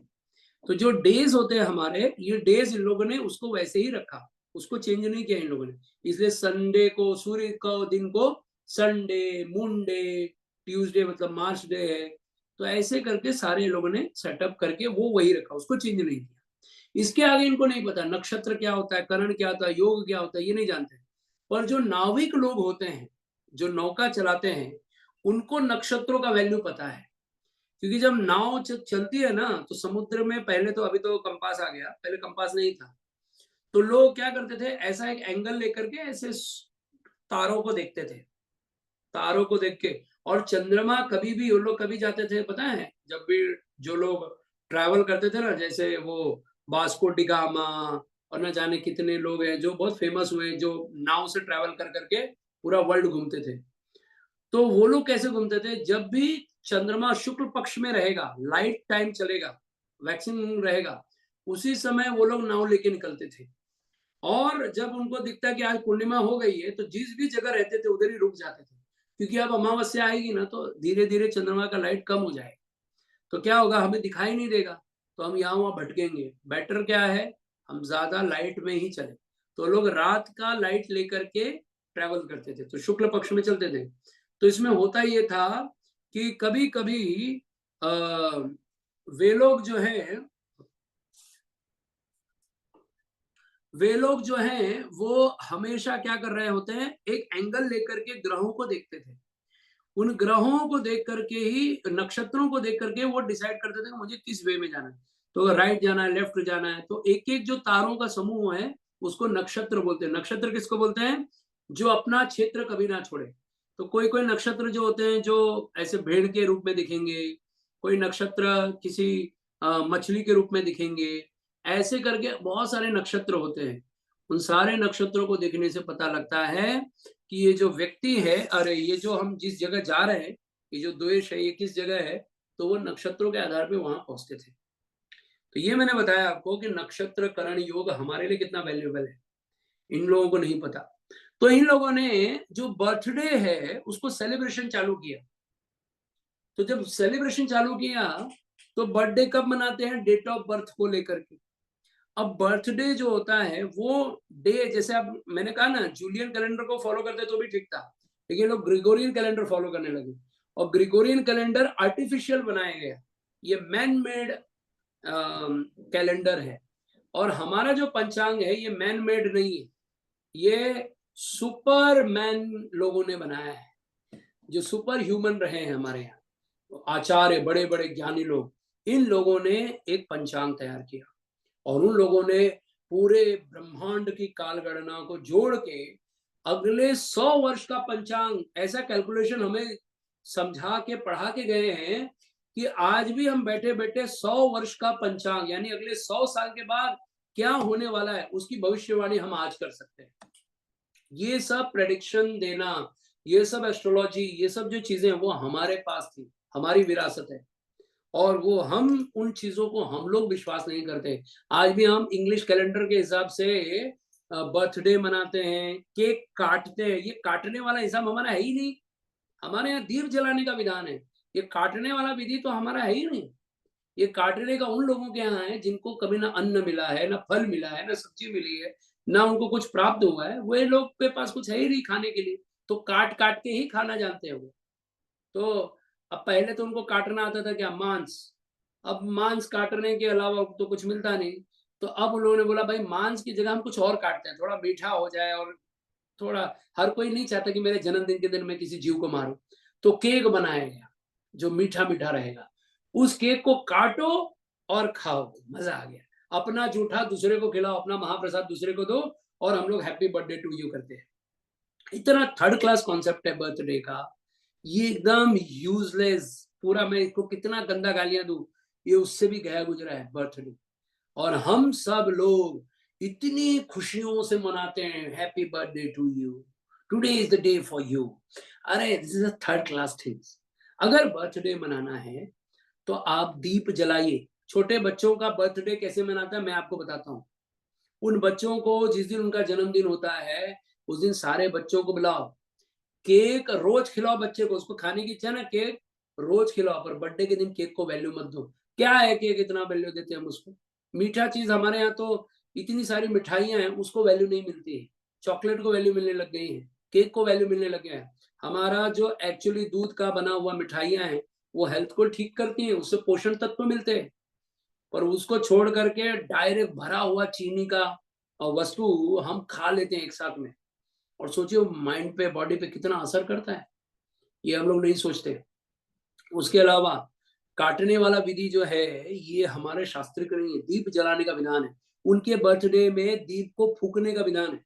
आपको पता है गरुड़ पुराण में लिखा है कि जो लोग दिया या अग्नि को मुंह से फूकते हैं, फूक, उनको अगले जन्म में अंधा बन के पैदा होना पड़ता है, क्योंकि वो लोग रोशनी को बुझा देते हैं।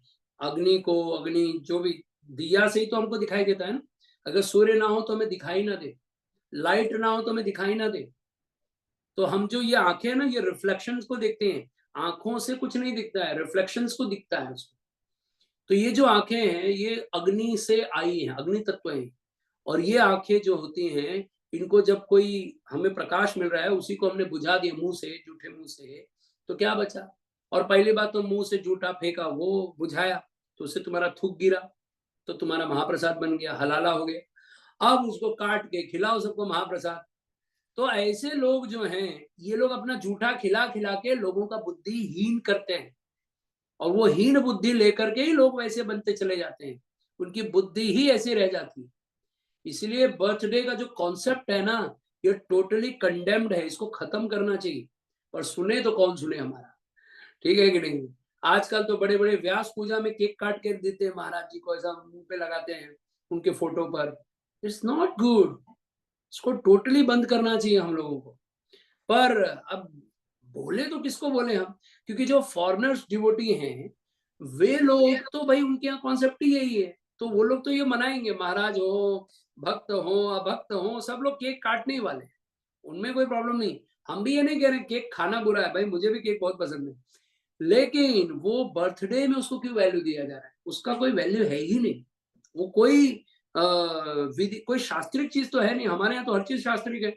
हमारे यहाँ तो भोजन भी चैतन्य महाप्रभु का, आप जब वो कीर्तन गाएंगे तो उसमें सब लिखा है कि कैसे कैसे भोजन के व्यंजन बनाए पकाए जाते हैं, है ना? तो हम लोग तो वो लोग हैं जो हर चीज शास्त्र का रेफरेंस लेके खाते तक है, और ये बिना शास्त्र की चीजें हम भी उसको भी ग्रहण कराते हैं, अपने बच्चों को सिखाते हैं। और बच्चों को बर्थडे के दिन गिफ्ट लेने की आदत सिखाएं, भीख मांगना सिखाते हैं। अरे जन्मदिन के दिन देने का आदत सिखाना चाहिए। आजकल लोगों को देखो पैसा निकलता नहीं जेब से, खुद के ऊपर लाखों खर्चा करेंगे, लेकिन किसी को देने का बात आ गएगा ना, तो सबसे थर्ड क्लास वस्तु जाके देखेंगे, वही देंगे उसको, है ना? मंदिरों में भी लोग दान करने आते हैं। हमारे जू में एक बार एक आया था, एक आदमी बोलता है, प्रभु जी मुझे ना मंदिर में कार देने की इच्छा है। हमारे भक्त लोग बड़े खुश हुए कि चलो मंदिर को कार मिलेगा। तो बोला कौन सी कार दे रहे हैं? बोला मेरे पास है BMW है, वो मैं दान देना चाहता हूँ। तो बोले ठीक है। तो बोले अभी कभी शोरूम में कभी चलना है? बोले शोरूम से नहीं देना, मैं अपने घर से लेके आऊंगा, वो आपको दे दूंगा। तो बोले घर से आ गया? तो बोला हाँ वो क्या है ना, अभी वो हम लोग यूज नहीं कर रहे हैं, तो सोच रहे हैं वो मंदिर को ही दे देते हैं। मतलब खटारी गाड़ी जो है वो हमारे पास ले जाके दान में कर दे, अच्छी वाली गाड़ी खुद खरीद के यूज करेगा। तो ये बुद्धि है, क्यों मालूम है? क्योंकि बचपन से यही सुना है, जो यूजलेस चीजें हैं वो दे दो, और जो अच्छी चीजें हैं खुद के लिए यूज करो। पर हमारा शास्त्र उल्टा बोलता है, अपनी यूज की हुई वस्तु हम किसी को नहीं देते, और अपनी नई नई वस्तुओं का दान करने का विधान हमें सिखाया गया है। तो हम लोग जन्मदिन के दिन बच्चों को नए नए गिफ्ट, जाके आप जिस भी लेवल के हो, आप वहाँ आपकी लेवल से भी दुनिया में बहुत गरीब बच्चे हैं, तो अपने बच्चों को ये दिखाना चाहिए कि जाके वो गरीब बच्चों को जब पेन देगा, पेंसिल देगा, बुक्स देगा, कपड़े देगा, भोजन देगा, उसको देने की वृत्ति बनेगी, और देने में मजा बहुत आता है। आप प्रसाद डिस्ट्रीब्यूट करो, खासकर अगर आपको पीछे से आंसर मिले कि प्रभु भर भर के बांटो, तो क्या मजा आता है, नहीं? हम महावदन्याय बन जाते हैं। तो वो जो देने की वृत्ति है ना, वो जब बच्चों में पनपती है बालपन से, तो वो निरंतर देने की इच्छा रखेगा कि इस बार बर्थडे में मैं ये बांटूंगा। पर हमारे यहाँ हमने बच्चों को उल्टा चीज शिक्षा दे दिया है। बर्थडे के दिन हम बच्चों को क्या शिक्षा देते हैं पता है? कि बेटा एक काम, तुझे बर्थडे में क्या चाहिए? साइकिल चाहिए, रुक लेके आता हूँ। अब वो जब बड़ा होगा तो बोलेगा पापा मेरे को कार चाहिए, मेरे को बाइक चाहिए। तब हम बोलते हैं नहीं नहीं नहीं नहीं नहीं मिलेगा। क्यों? आपने जब पहले आदत लगा दी देने की, अब आप उसको रोक क्यों रहे हो? अब बोलते कि नहीं तू पहले ये कर ले, वो कर ले, उसको लालच देते हैं। जैसे कंपनी वाले टारगेट बोलते हैं अचीव करो तब हम तुमको ये देंगे। सो दैट्स अ कॉन्सेप्ट कि हमारे समाज को हम लोगों ने भयंकर रूप से बिगाड़ा है। और ये बर्थडे जो होता है ना, ये बहुत मैटर करता है माइंड पर, और इसको हम लोगों ने बिगाड़ रखा है। तो इसलिए जो बर्थडे है वो तिथि के अनुसार मनाना चाहिए। बर्थडे के दिन दीप जलाने का प्रोग्राम मनाना चाहिए। और मैं आप लोगों को इसकी कुछ वीडियोस हैं हमने बनाए हैं, शेयर करूंगा मैं, कि कैसे हैप्पी बर्थडे मनाया जाता है। वो बर्थडे गोवर्धन बनाइए, हलवे का, शीरे का, या खोए का, यानी दूध का बना हुआ, उसका आप केक बनाइए, गोवर्धन पर्वत बनाइए। वहां बच्चों को दीप दिखाइए, ये दीप वाला कॉन्सेप्ट लाइए। जब बच्चे दीप जलाते कितना अच्छा लगता है, जब एक साथ 150 दीप जलेंगे तो कितना सुंदर लगेगा। एक एक बच्चा आएगा, दीप लेगा और भगवान को दिखाएगा, रखेगा, गोवर्धन की परिक्रमा करेगा। हम लोग जो गोवर्धन पूजा करते हैं ऐसे ही तो करते हैं, सब ला करके भगवान को ऑफरिंग करते हैं, फिर वही भगवान को हम खा भी लेते हैं, है ना। गोवर्धन जी को चावल का गोवर्धन बनाते हैं, हलवे का गोवर्धन बनाते हैं, जो भी। ऐसे करके बच्चों को पूजा ये कराना चाहिए, कीर्तन करना चाहिए, और तो और साथ में बच्चों के कोई हास्य कवि या हंसाने वाला जोकर या फिर कोई जादू दिखाए, ऐसे लोगों को बुला करके उनको वो सब करवाना चाहिए, तो उसको लगेगा हाँ मेरा सेलिब्रेशन हो गया। ये ना कि हैप्पी बर्थडे टू यू, ये लो गिफ्ट, खुश रहो भिखारी आदमी, ऐसा ये कोई जन्मदिन है क्या हमारा? भेंट देना ये अच्छी बात है, पर जिस दिन उसका जन्मदिन होता है वो एक्सपेक्ट करता है कि लोग आके भेंट वस्तु दे, ये इतनी थर्ड क्लास मेंटालिटी हमारी, ये मेंटालिटी खराब है। मैं कोई भेंट दे और हम ले, इसमें बुरा नहीं है, पर हमारे मन में अगर ये चल रहा है कि हमको ये भेंट वस्तु देना चाहिए, जैसे मैं पूजा कराऊंगा और मैं सोचूंगी कितनी दक्षिणा देगा, ये नहीं देगा तो फिर जाओ उसका पूजा ऐसा नहीं करेंगे, तो ये जो मेंटालिटी ये थर्ड क्लास है, ये नहीं होनी चाहिए। अभी आजकल तो हम लोग मुंह पे ही बोलते भाई इतना पैसा दोगे तो मैं काम करूंगा, तो पहले लोग ऐसा नहीं करते थे। लोग तो धीरे धीरे हमको सकुचित बनाया जा रहा है, इतना छोटा बनाया जा रहा है, इतना छोटा बनाया जा रहा है कि अब हमारी बुद्धि ऐसी हो गई है कि हमें जब तक कुछ रिवॉर्ड ना मिले ना तो हम कोई काम ही नहीं करना चाहते। हमें कोई अगर रिस्पेक्ट ना दे, मंदिर में अगर हम सेवा कर रहे हैं और हमको कोई रिस्पेक्ट ना दे तो हम मंदिर में सेवा करना छोड़ देंगे। हम ये नहीं सोचते कि हमें भगवान की सेवा मिले, हमें रिस्पेक्ट नहीं मिला ना इसलिए हम सेवा छोड़ेंगे। तो जहां हम कंडीशनल हो जाते हैं ना, ये मेंटालिटी बचपन से आती है। जब बच्चों का बर्थडे मनाया जाता है, जब बच्चों को ज्यादा गिफ्ट देने की आदत, लेने की आदत पड़ जाती है, तो मतलब हमेशा हमको रिवॉर्ड चाहिए हर चीज का, ये मेंटालिटी हम ही तैयार करते हैं। और इन्हीं कारण से जो बच्चों का जो बर्थडे है और ये सब जो सेलिब्रेशंस होते हैं, इसको हमने पूरा उल्टा बना दिया, देने की बजाय लेने की वृत्ति बना दिया। और इन्हीं कारणों से आज के समय लोग जब देने का समय आता है ना तो बहुत सस्ता चीज ढूंढते हैं। जैसे हमारे यहाँ कुछ कपड़े वाले हैं, हमारे मित्र हैं, वो लोग बोलते हैं कि प्रभु जी आप लोग जो कपड़ा पहनते हैं तो बड़ा महंगा महंगा वाला कपड़ा है। मैं बोला हाँ हमारे यजमान लोग दे देते हैं, हमारे भक्त लोग हैं, बहुत खुले बड़े दिल के लोग हैं, तो हमें कपड़े दे देते हैं, महंगे महंगे कपड़े। बोलता है नहीं हमारे इधर तो जो बात है, कोई कस्टमर तो बोलता है पंडित जी को देने के लिए सबसे सस्ता वाला धोती दो, वो किसी को यूज नहीं आने वाला, पर वो लोग सस्ता वाला धोती ढूंढ के लाते हैं और वो दे देते हैं, और वो पैसा सिर्फ बर्बाद करते हैं, ना तो पंडित को यूज होता है ना किसी को यूज होता है, बस वो पैसा वेस्ट होता है। तो जो मेंटेलिटी है वो बर्थडे मनाने की, वो तिथि के अनुसार मनानी चाहिए। पहली बात तो जिस दिन हो उस दिन घर में यज्ञ कराइए, स्वस्ति वाचन करवाइए, और ऐसे समय में ये संस्कार कराना चाहिए। क्योंकि देखो नामकरण, सीमंतोलन, ये सारे संस्कार तो साल में उसके लाइफ में वन टाइम ही होने वाला है, पर बर्थडे तो हर साल मनाया जाता है। तो बर्थडे जो होता है बच्चों का 5 साल या 10 साल तक बर्थडे मनाना चाहिए, उसके बाद में उनको आदत नहीं लगाना चाहिए बर्थडे का। और बर्थडे में अगर मनाना है तो सिस्टमेटिक बर्थडे मनाइए, जिस प्रकार मैंने बताया इस प्रकार समाज में फैलाइए। और एक मंत्र भी है, बर्थडे में हैप्पी बर्थडे टू यू नहीं बोलना चाहिए। मैं आपको बताता हूँ, चलो मैं आप लोगों के साथ स्क्रीन में बाद में शेयर कर दूंगा, वो मैं आपको पहले सुना देता हूँ, आप इसको ध्यान से सुनिए कि बर्थडे में हैप्पी बर्थडे टू यू की जगह हमको ये यूज करना चाहिए।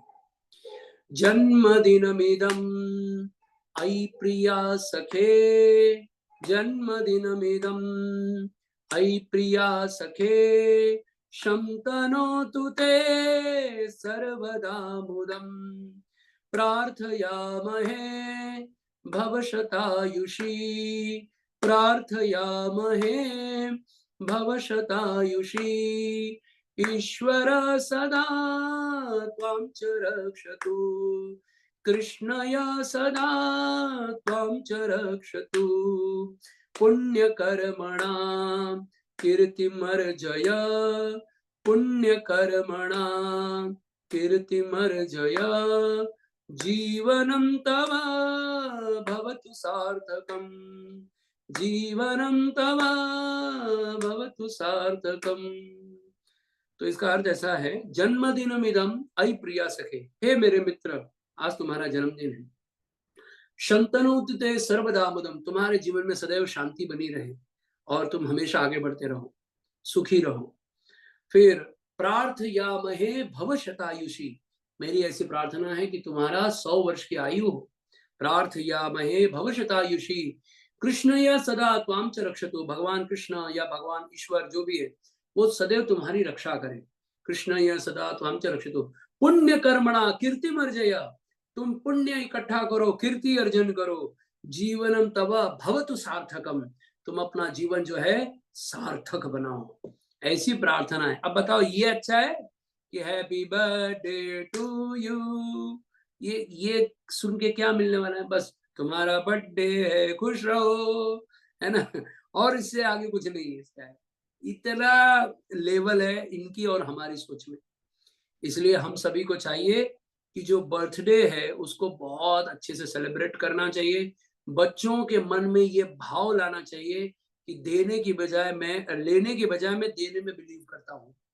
और ये मेंटालिटी जब बचपन में आ जाएगी ना, तो जीवन भर आपको अपने बच्चे को सिखाने की जरूरत नहीं कि बेटा मंदिर में दान कर दो, बेटा ये प्रभु जी आए तो उनको कुछ दे दो। हाँ, उनको फोन नहीं करना पड़ेगा, अच्छा वो प्रभु जी तुम्हारे घर आ रहे तो उनको एक एनवलप दे देना, ये बोलने की जरूरत नहीं पड़ेगी। खुद आकर के देने की इच्छा रखेंगे, क्योंकि उन्होंने देखा है कि हमारे माँ बाप हमेशा देते हैं। जिन घरों में देने की वृत्ति होती है उन्हीं के घर में धन भी बढ़ता है, सुख भी बढ़ता है, समृद्धि बढ़ता है, और लोग भी बहुत सुखी रहते हैं। पूरा परिवार जमा हुआ मिलेगा आपको, क्योंकि लोग देना जानते हैं। और जिस घर में केवल लेने की वृत्ति होती है, देखो वहां घर में झगड़े मिलेंगे, सब एक दूसरे से ईर्ष्या करते हुए मिलेंगे। इसलिए हमारा शास्त्र देने की वृत्ति रखता है। नमो महावदन्याय, वदन्याय में भी दान शब्द है। चैतन्य महाप्रभु सबसे बड़े दानी है। हमारे यहाँ पे दानवीरों का बहुत नाम है। दानवीर कर्ण, कितना बड़ा दान लिखा है उसके नाम पे, है ना। बस इतना महान, इतना अच्छा व्यक्ति गलत आदमी के संगति में लग गया, इसलिए सब नाम चौपट हो गया। कहने का मतलब ये है कि दान वाली वृत्ति हमारे संसार में तो महान गिना गया है उसको देने। आज भी चाहे देश हो, विदेश हो, अंग्रेज हो, हिंदू हो, मुस्लिम हो, कोई भी हो, चैरिटी लेवल जो है वो बहुत टॉप क्लास का माना जाता है। सब बोलते हैं हाँ दान करो, तो दान होना चाहिए। और हमारे भगवत गीता में स्वयं भगवान श्री कृष्ण ने बोला है, यज्ञ दान तपस्या जो है व्यक्ति को संन्यास लेने के बाद भी करते रहना चाहिए। दान करना चाहिए संन्यास लेने के बाद। सन्यासी को तो इनकम भी नहीं होता, तो वो दान कहाँ से करेगा? तो बोलते नहीं फिर भी करो दान। तो दान का इतना महत्व है। तो जिस दिन जन्म हो, जन्मदिन, नामकरण संस्कार हो, या जिस दिन जन्म हो, मृत्यु हो, उस दिन खूब दान करना चाहिए। और यथाशक्ति व्यवहारिक द्रव्य दान, अपनी कैपेसिटी के अनुसार दान करते रहना चाहिए। कभी भी दान से पीछे नहीं हटना चाहिए। अगर आपको जीवन में आगे बढ़ना है, धन की वृद्धि करनी है, तो दान देना शुरू कर दो। दान देने से सब भगवान मैनेज करके दे देते हैं। तो इसलिए ये जो जन्मदिन है इसको इस प्रकार मनाना चाहिए। जो गरीब बच्चे होते हैं ना, अपने बच्चों को ले जाके उन गरीब बच्चों के पास लेके जाना चाहिए। उनको ये फीलिंग आनी चाहिए कि यस, मुझे जो मिल रहा है ना, मेरे माँ बाप मुझे बहुत ज्यादा दे रहे हैं। क्योंकि आजकल माँ बाप क्या होते हैं भाई, वो तो फैसिलिटी में जीना चाहते हैं क्योंकि उन्होंने स्ट्रगल करके आगे बढ़े। पर जो बच्चा होता है तो जन्म से फैसिलिटी में रहता है, तो उसको स्ट्रगल लाइफ मिला ही नहीं, तो ग्रो कैसे करेगा? तो कम से कम उन गरीब बच्चों को देख करके उसकी बुद्धि तो खुलेगी कि भाई मुझे क्या मिल रहा है। वो एब्जॉर्वेशन रहेगा उसके माइंड में कि देखो वो बच्चा वो कॉर्नर पे वो ये कर रहा था। ये एब्जॉर्वेशन अगर आएगा तभी ना जाके संसार का कल्याण करेगा हमारा बच्चा, जिसके लिए हम संस्कार कर रहे हैं। तो इसलिए ये बहुत मैटर करता है जो आजकल का बर्थडे मनाया जा रहा है। पहली बात तो अपना महाप्रसाद देना बंद करना चाहिए, फूक मार के। और दूसरा काट के, ये हमारा सिस्टम नहीं है। सबको बांटना चाहिए, मिठाइयाँ बांटनी चाहिए और वस्तुएं बांटनी चाहिए। ऐसे करके जन्मदिन मनाना चाहिए। आज 9:10 हो गया है, तो ठीक है, यहाँ पर हम एंड करते हैं आज का सेशन। किसी का कोई प्रश्न है तो हम ले सकते हैं। हरे कृष्ण प्रभु। कमल कांत प्रभु, हरे कृष्ण प्रभु, दंडवत प्रणाम। प्रभु जैसे जब बच्चे का जन्म होता है तो उसमें बच्चे की फिर क्या कुंडली भी बनवानी चाहिए क्या प्रभु? हाँ, कम से कम 6 महीने के बाद। तुरंत कुंडली नहीं बनानी चाहिए। कुछ लोग छठी में भी कुंडली बनाते हैं, तो फिर जैसे डिपेंड्स। हाँ बोलिए। तो जैसे उसमें क्या समय पूछते हैं प्रभु पर ले? हरे कृष्ण प्रभु, आवाज आ रही है? यस, समय पूछते हैं फिर प्रभु। तो उसमें जब कुंडली बनवाते हैं तो उसमें समय पूछते हैं, लेकिन क्या हॉस्पिटल में जब होता है तो समय एग्जैक्ट नहीं पता होता है? कि किसी ये रहता कभी 5-10 मिनट ऊपर या नीचे, एग्जैक्ट नहीं पता कि उस टाइम पर वो क्या नोट नहीं हो पाता है। हाँ, तो फिर वो कैसे फिर एग्जैक्ट समय निकाला जाए? उतना तो भाई वो तो सही बात है। हॉस्पिटल में गए तो आप तो आधा दिन तो भूल जाओ, आधा जीवन बर्बाद कर देते हो डॉक्टर्स पैसों के लिए। तो डॉक्टर तो नहीं ना हमारे ग्रुप में, बेचारे को बुरा लग जाएगा। ठीक है, तो एनीवे थोड़ा बहुत 2-5 मिनट आगे पीछे भी होता है तो वो मैनेज किया जा सकता है, मतलब थोड़ा अंदाजा लेकर के कुंडली बन जाती है तो चलता है। कभी कभी ना प्रभु जी कुंडली में ऐसा भी होता है कि आप 1 घंटा 1.5 घंटे का भी मैटर नहीं करता है, और कभी कभी 1-1 सेकंड का भी बहुत मैटर करता है। तो डिपेंड करता है कि जन्म कैसे हुआ है, कब हुआ, कितने बजे हुआ है, उसमें फिर हम थोड़ा क्रॉस क्वेश्चन करते हैं। फिर अगर जरूरत नहीं है तो फिर कोई कोई ऐसी तिथि होती है ना जिसमें नॉन स्टॉप वो मतलब चलता रहता है, उसमें वो पूरा 1.5 घंटा सेम कुंडली चलता रहता है। तो इसलिए एक दिन में 24 कुंडली बनाई जा सकती है, ऐसा है।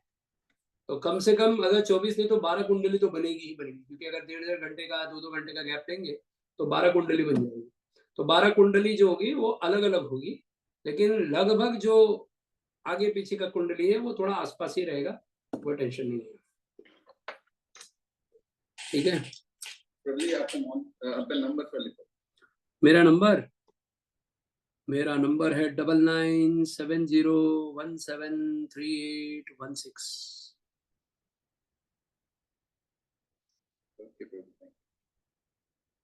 अच्छा, और शीतल प्रसाद प्रभु जी ने प्रश्न पूछा है, सूतक क्यों मनाते हैं? तो ये अंतिम संस्कार में भी होता है और जन्म के समय में भी होता है। सौरी जो जन्म होता है उसको सौरी बोलते हैं, और जो जन्म होता है उसको सौरी बोलते हैं, और मृत्यु होता है तो उसको सूतक बोलते हैं। ये बहुत इंपॉर्टेंट पार्ट है, इसको ध्यान से सुनिए। तो जो सौरी होता है और जो सूतक होता है इसको अशौच बोलते हैं। अशौच का मतलब होता है कि अभी आप शुद्ध नहीं, अशुद्ध है। तो जैसे हम बिना स्नान किए कोई काम नहीं कर सकते, वैसे ही हमें अशौच लग जाता है तो हम वो कार्य नहीं कर सकते। फिर से सुनिए, जैसे हम बिना स्नान किए कोई कार्य नहीं कर सकते, वही काम हमें अशौच के समय नहीं करना होता है। तो सवाल ये है कि अशौच क्या है? अशौच मतलब होता है जब घर में किसी का जन्म हो जाता है ना, तो पहले के समय होता था कि बच्चा गर्भ से बाहर आया तो घर में जो स्त्री है वो प्रसूत करती थी, तो उसके कारण से बहुत सारे जो चीजें हैं वो रिलीज होती हैं उसके साथ में। तो बहुत सारे मन में बहुत सारी चीजें चलती है, कोई क्या कर दे, कोई कुछ बोल दे, या कोई आके हमारे पास हमें कुछ ऐसे शब्द बोल के चले जाए। तो इसलिए खुद को क्वारंटाइन करना है, जो प्रभुपाद जी ने भी ये शब्द बोला है, और कोरोना से हम लोग सीख गए ये शब्द क्वारंटाइन। तो जो क्वारंटाइन होता है वो माता और पिता को रखने का जरूरत है, क्योंकि उस समय पिता का माइंड भी यहाँ वहां गया तो उसका मन बदल सकता है। जैसे हमारे करदम ऋषि जो थे, वो बच्चे का जन्म हुआ और खुद संन्यास ले ली। तो इसलिए ऐसा है कि पिता और माता को कहा जाता है कि भाई तुम लोग अभी घर में, स्त्री तो वो तो बेचारी शक्तिहीन हो जाती है, तो पुरुष का काम रहता है कि बाकी सब चीजें छोड़ दो, कि इस समय में तुम्हारे लिए कोई नियम कानून नहीं है, एक ही नियम कानून है कि उसका ध्यान रखो। तो इसलिए पति पत्नी को साथ में रहने के लिए ही उनको पूजा पाठ में नहीं करना है, क्योंकि अशौच लग गया, अब अशुद्ध हो गए तो उनको अशुद्ध माना जाता है। तो अशुद्ध कितने दिन माना जाता है? 10 दिन के लिए। तो 10 दिन देखा जाए तो बच्चे का जन्म हुआ है तब तो पार्टी होनी चाहिए, बढ़िया प्रोग्राम होना चाहिए, कीर्तन होना चाहिए, ब्राह्मणों को बुलाना चाहिए, सब करना चाहिए, लेकिन वो बिगिनिंग में नहीं करना चाहिए, उसको 10 डेज दिया गया। तो इस समय में अशौच इसलिए देखा गया, क्वारंटाइन इसलिए किया गया कि उसका माइंड जो है अनस्टेबल रहता है, क्योंकि अभी भी खुशी मिली है, अभी किसी को बच्चा नहीं हो रहा है, वो हो गया तो कितना खुश होता है वो। तो उसको थोड़ा कंट्रोल में रखना है कि भाई अभी घर में रहे, ज्यादा बाहर मत जा, या तो फिर उसको फिर और नियम लग जाते हैं, जैसे वो भगवान की पूजा नहीं कर सकता, दान नहीं कर सकता, यज्ञ नहीं कर सकता, और मंदिर नहीं जा सकता, ऐसे बहुत सारे नियम्स फॉलो करने होते हैं उसके माता पिता को। तो वो 10 दिन का क्वारंटाइन उसको लगता है। तो इसलिए सौरी सौरी मतलब जब बच्चे का जन्म हुआ है तो बोलते हैं उसको। और सूतक भी वही शब्द है, सौरी का ही। वो जब मृत्यु हो जाती है तो सूतक लगता है, यानी कि घर में बहुत बड़ा दुख आया है तो सब लोग सूतक का मतलब लाइक सूखा सूखा जैसा पकड़ लो आप, कि बहुत बुरा लगता है, मतलब लाइफ में एकदम कमी, रूखापन ऐसा लगता है, तो उस समय भी क्वारंटाइन करना चाहिए। क्योंकि जब मृत्यु होती है तो लोग शमशान भूमि जाते हैं, वहां अग्नि जलती है, तो वो अग्नि कुछ उनके ऊपर भी आती है, बॉडी के ऊपर भी, और उनका माइंड जो होता है अनस्टेबल होता है। तो इसलिए इस समय में जब मृत्यु हो जाती है तो लोगों को अनस्टेबिलिटी के कारण वह उनको क्या करते हैं, समाज से दूर रखते हैं, उनको बोलते हैं आप जहाँ हो वहीं रहो। और तो और लोग आते हैं, उनको कथा, जैसे गरुड़ पुराण कथा सुनने की आदत है तो वो सुनना चाहिए। मतलब लिखा है कि उस समय शास्त्र सुनना चाहिए, तो व्यक्ति का जन्म मृत्यु क्या कैसे है वो सब बताते हैं, विधि दान वगैरह ये सब के बारे में बताते हैं, तो वो सुनने से उसका मन थोड़ा हल्का होता है। तो शास्त्र से क्या होता है, मन को दुख से बाहर निकाल देता है।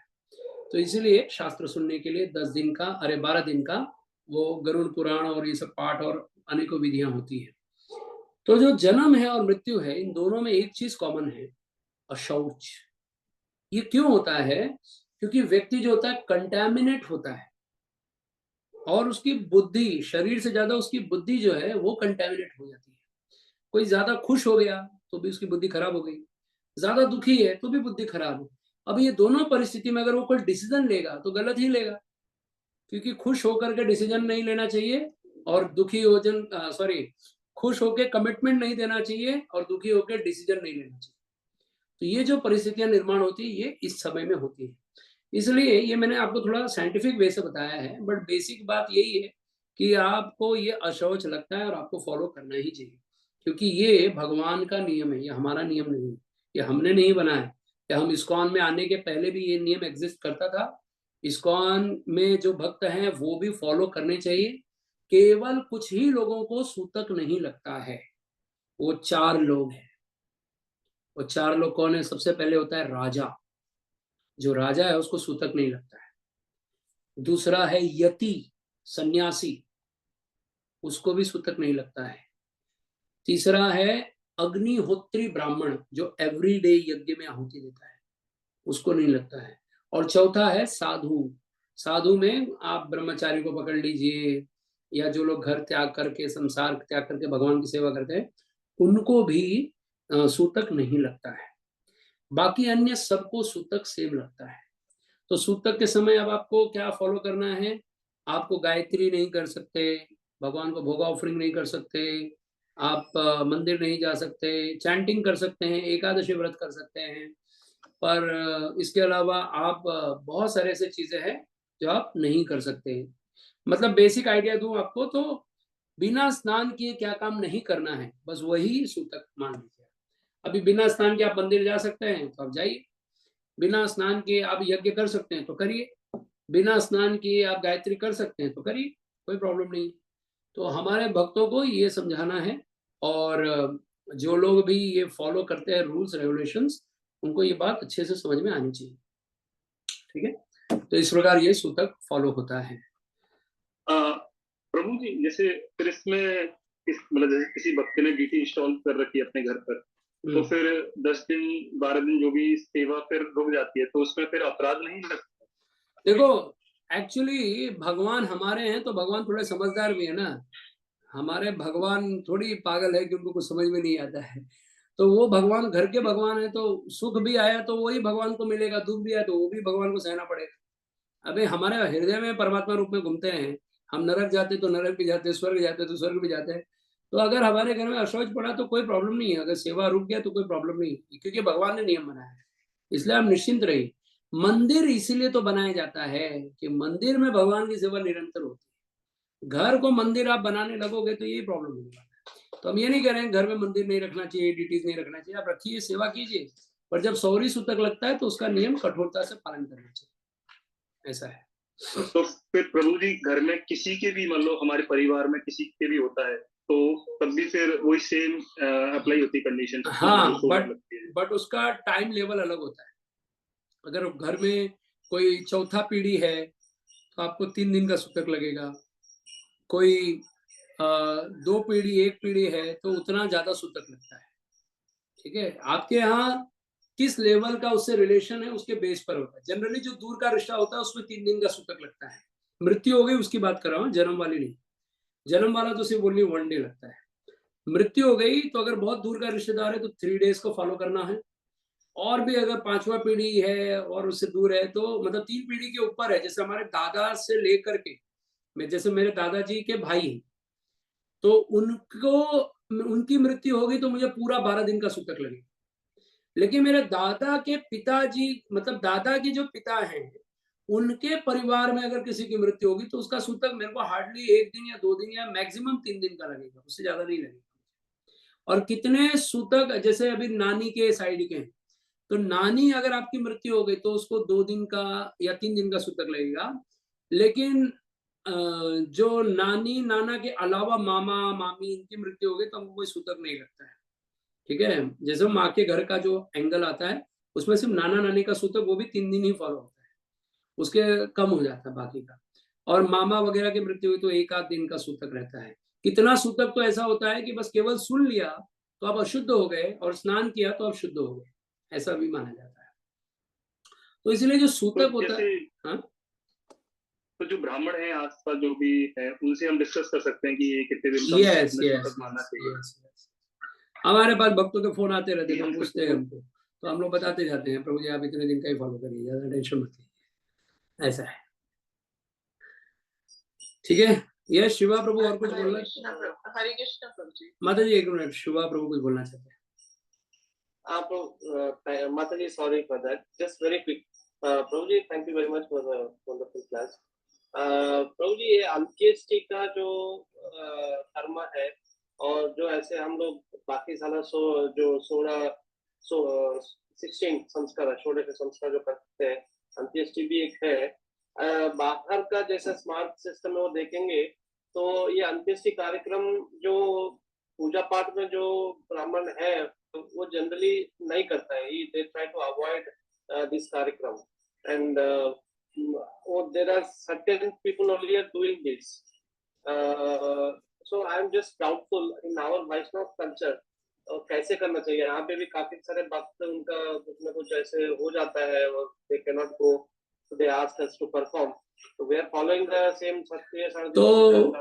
तो सत्क्रिय सारदीपिका में तो अंतिम संस्कार के बारे में नहीं लिखा है, और रही बात की वो अंतिम संस्कार बुक में है। हाँ, संस्कार बुक में बहुत थोड़ा बहुत बताया लोगों ने, मैं आपको पूरा डिटेल में बताऊंगा, डोंट वरी, मेरे पास पूरा डिटेल है, मैं आपको बता दूंगा। तो करना चाहिए या नहीं करना चाहिए? करना चाहिए, करना चाहिए, अंतिम संस्कार होना ही चाहिए, अच्छे से होना चाहिए। पर ये अंतिम संस्कार के समय में इसका डिस्कशन करेंगे प्रभु जी, ज्यादा अच्छा है, आपका ये टॉपिक थोड़ा आउट ऑफ कॉन्टेक्स्ट चला जाएगा। ठीक है तो यस करना चाहिए, ये आप मान के चलिए, भक्तों को भी पूरा फॉलो करना चाहिए, और हमको सब चीजें सीखनी है, समझनी है, कुछ चीजें हमारे पास नहीं है वो हमें फॉलो करना चाहिए। मेरा एक बेसिक सवाल है भक्तों से, ये कौन डिसाइड करेगा कि हम भगवत धाम गए कि नहीं? ठीक है ये कौन डिसाइड करेगा? और अगर हम भगवत धाम नहीं गए और हमारा भी श्राद्ध तर्पण नहीं हुआ तो पता है हमारा अगला जर्नी बहुत खराब हो जाएगा। ठीक है, तो इसलिए जो लोग पुण्यवान होते हैं उनका पूरा श्राद्ध विधि वगैरह सब अच्छे से होता है, जो पुण्यवान लोग नहीं है उनका श्राद्ध विधि वगैरह नहीं होता है, ये बात मान के चलिए। और जो वैष्णव है वो सब फॉलो करते ही करते हैं। Thank you. यस माता जी, आराधना माता जी। हरे हरे कृष्ण प्रभु जी थैंक यू सो मच, और बहुत कुछ सीखने को मिल रहा है और बिल्कुल नया नया कुछ सुनने को मिल रहा है, क्योंकि जैसे कि हमने अब तक मतलब 20 इयर्स मेरे को हो गया, तो मेरे को यही था कि सूतक या शौर्य में जो भी आपने बताया ये डिवोटीज कर लेते हैं सेवा भगवान की।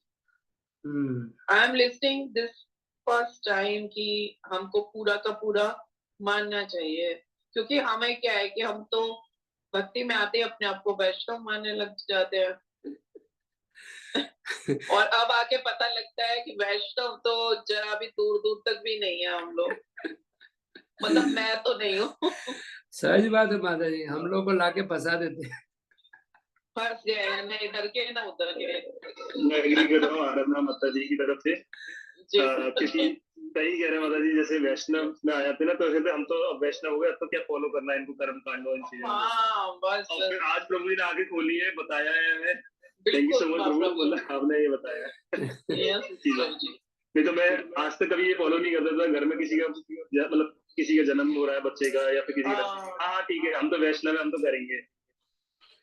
तो बहुत बहुत कुछ सीखने को मिल रहा है प्रभु जी। जन्मदिन कैसे मनाना चाहिए, है ना। पहले हमारी मम्मी वगैरह बचपन में हलवे का केक बनाते थे, हम लोग बड़ा इरिटेट होते थे, कितना आउटडेटेड चीज कर दिया हमारे साथ।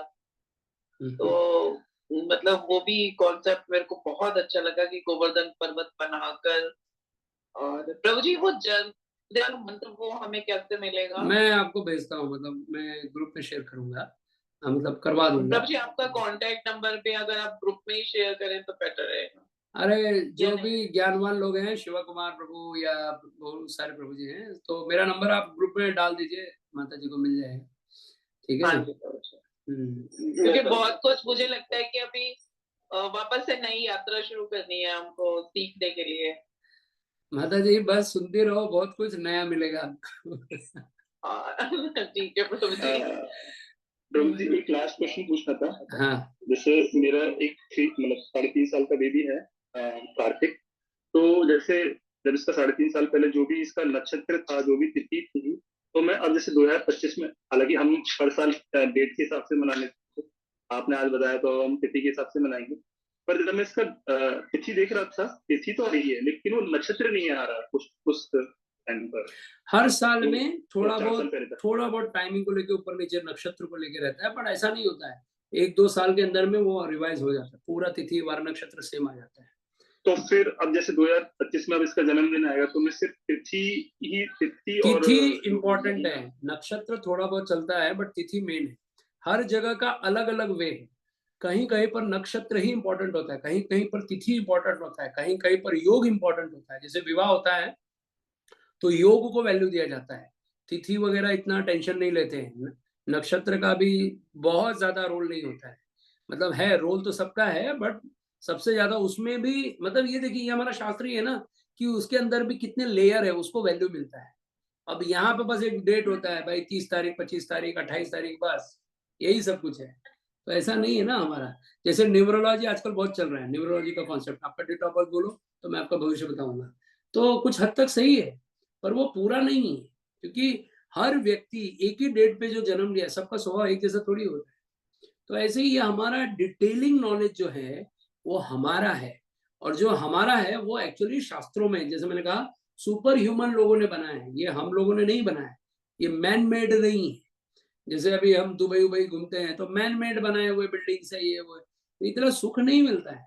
लेकिन आप जहाँ नेचुरल चीजें हैं, पहाड़ पर्वत पानी, वो नेचुरल चीजों को देख के जो सुख मिलता है वो कहीं नहीं। तो वैसे ही जो पंचांग है वो भगवान के दिए हुए अंशों से बनाया हुआ है, इसके लिए उसको सुनने से, और कहते हैं एक श्लोक है, मैं वो श्लोक वगैरह शेयर करना चाहता हूँ, मेरे पास है तो, लेकिन आप लोग के आगे नहीं रख पा रहा हूँ। तो वो श्लोक का मतलब ऐसा है कि जो तिथि वार नक्षत्र करण योग इनका दिन में एक बार भी स्मरण करता है, उसको बहुत सारा पुण्य मिलता है, केवल सुनने से। आज डेट क्या है, हाँ आज सप्तमी तिथि शुक्ल पक्ष, ये वो ऐसे बोल दिया आपने, उससे पुण्य मिल गया, आपके अकाउंट में पैसा आ गया, समझो आप, इतना बड़ा बेनिफिट हो जाता है केवल पंचांग सुनने से। अब आप सोचिए, आप बोल रहे हैं कि आज का जो डेट है वही डेट हमने बोल दिया तो हमें कोई पुण्य नहीं मिलने वाला, और पंचांग सुनने से भी पुण्य मिलता है, इतना सारा शास्त्र में लिखा हुआ है। कैन यू इमेजिन मेरे पास है क्या, बट वही है, हमको वैल्यू नहीं, या हमें वैल्यू बताया नहीं, ऐसा है। एनीवे, और कोई प्रश्न किसी का? यस प्रभु जी, प्रणाम प्रभु जी। हाँ, वेरी नाइस इनसाइट्स प्रभु जी, बहुत अच्छे मतलब सुन के। मेरा एक प्रश्न है प्रभु जी, प्रैक्टिकल जो चीज है, जैसे कि अभी हमको लड़कियां हैं, लड़का नहीं है, सो ये इस टाइम पे जो अंतिम क्रिया जो होती है ना, आप कह रहे हैं कि श्राद्ध बहुत इम्पोर्टेंट होता है, सो अभी ये हमारे मृत्यु के बाद काउंट करना चाहिए? देखो वो सब क्वेश्चन आंसर आपका ये जो है, ये सब अंतिम संस्कार का है, वो सूतक के कारण ये आप लोग के क्वेश्चन आ गए, बट ये जब हम अंतिम संस्कार करेंगे तो उसमें बहुत डिटेल होगी, फिर भी आपने पूछा तो मैं बता देता हूँ। जनरली अगर स्त्री की मृत्यु हो गई तो पति उसका संस्कार कर सकता है, और अगर पति की मृत्यु हो गई तो उसका भाई कर सकता है, या फिर बेटी है, बेटी का विवाह हो गया, तो बेटी का जो बेटा है वो कर सकता है, कम से कम 5 साल का हो गया हो तो। और अगर कोई नहीं है तो स्वयं पत्नी भी अपने पति का दाह संस्कार कर सकती है। अगर उसके पास कोई बेटा भी नहीं है, कोई उसका शादी नहीं हुआ, उसकी बेटी ऐसी है, तो बेटी भी अपने पिता का दाह संस्कार वगैरह करवा सकती है, सारा विधि कर सकती है। शर्त यह है कि उसका मासिक धर्म पीरियड जो होता है वो नहीं होना चाहिए, और दूसरा उसकी फैमिली में और कोई मेल अगर नहीं है तो ही उसको अलाउड है, अदरवाइज नहीं।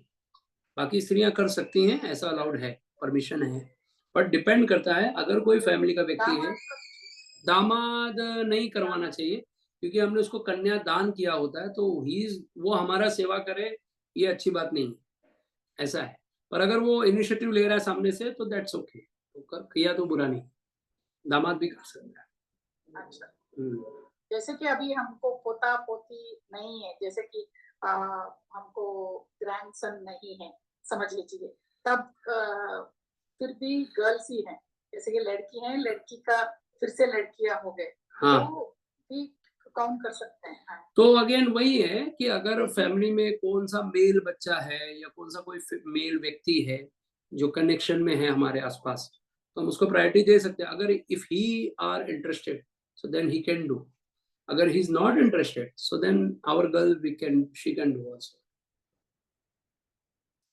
अच्छा, इवन गर्ल्स कैन डू। या गर्ल्स कैन डू, बट वही है, 2 कंडीशन है, पहला मेल नहीं होना चाहिए, दूसरा पीरियड नहीं होना चाहिए। Yes, thank you so much.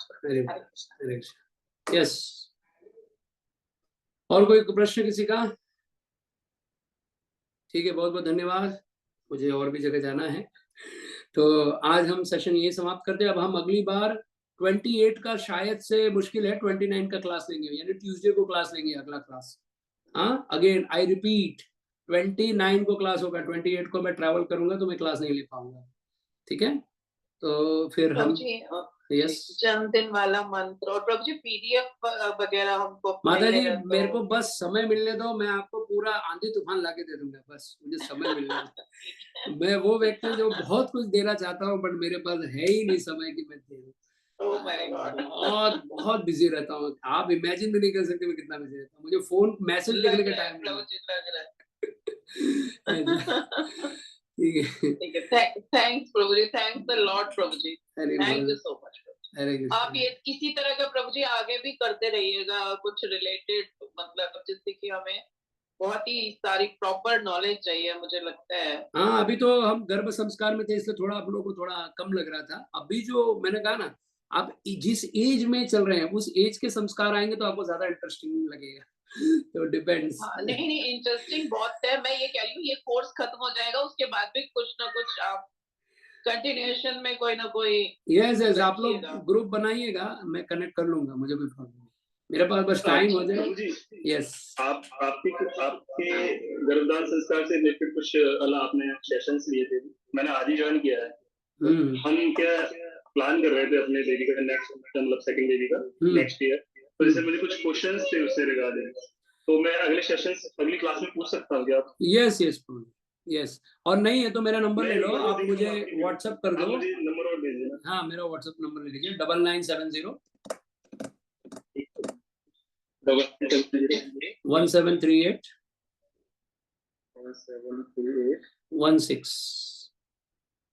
मैं एक बार रिपीट कर रहा हूँ, 9970 1738 16। यस ब्रो, नीलांबर दास, आपका दास। प्रभु, नाम तो आपका नाम तो सुना ही होगा।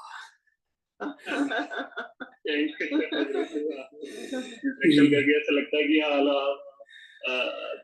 एज गैप का डिफरेंस नहीं लगता, जो ऐसा लगता है कि हम अपने ब्रदर से ही लगते हैं। यस प्रभु जी, I am 36 year old, don't worry. फिर सेम एज ही है। Yes, no worry, almost. ठीक है, धन्यवाद।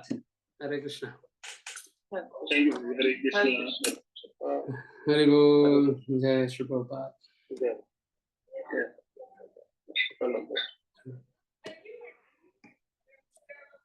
हरे कृष्णा।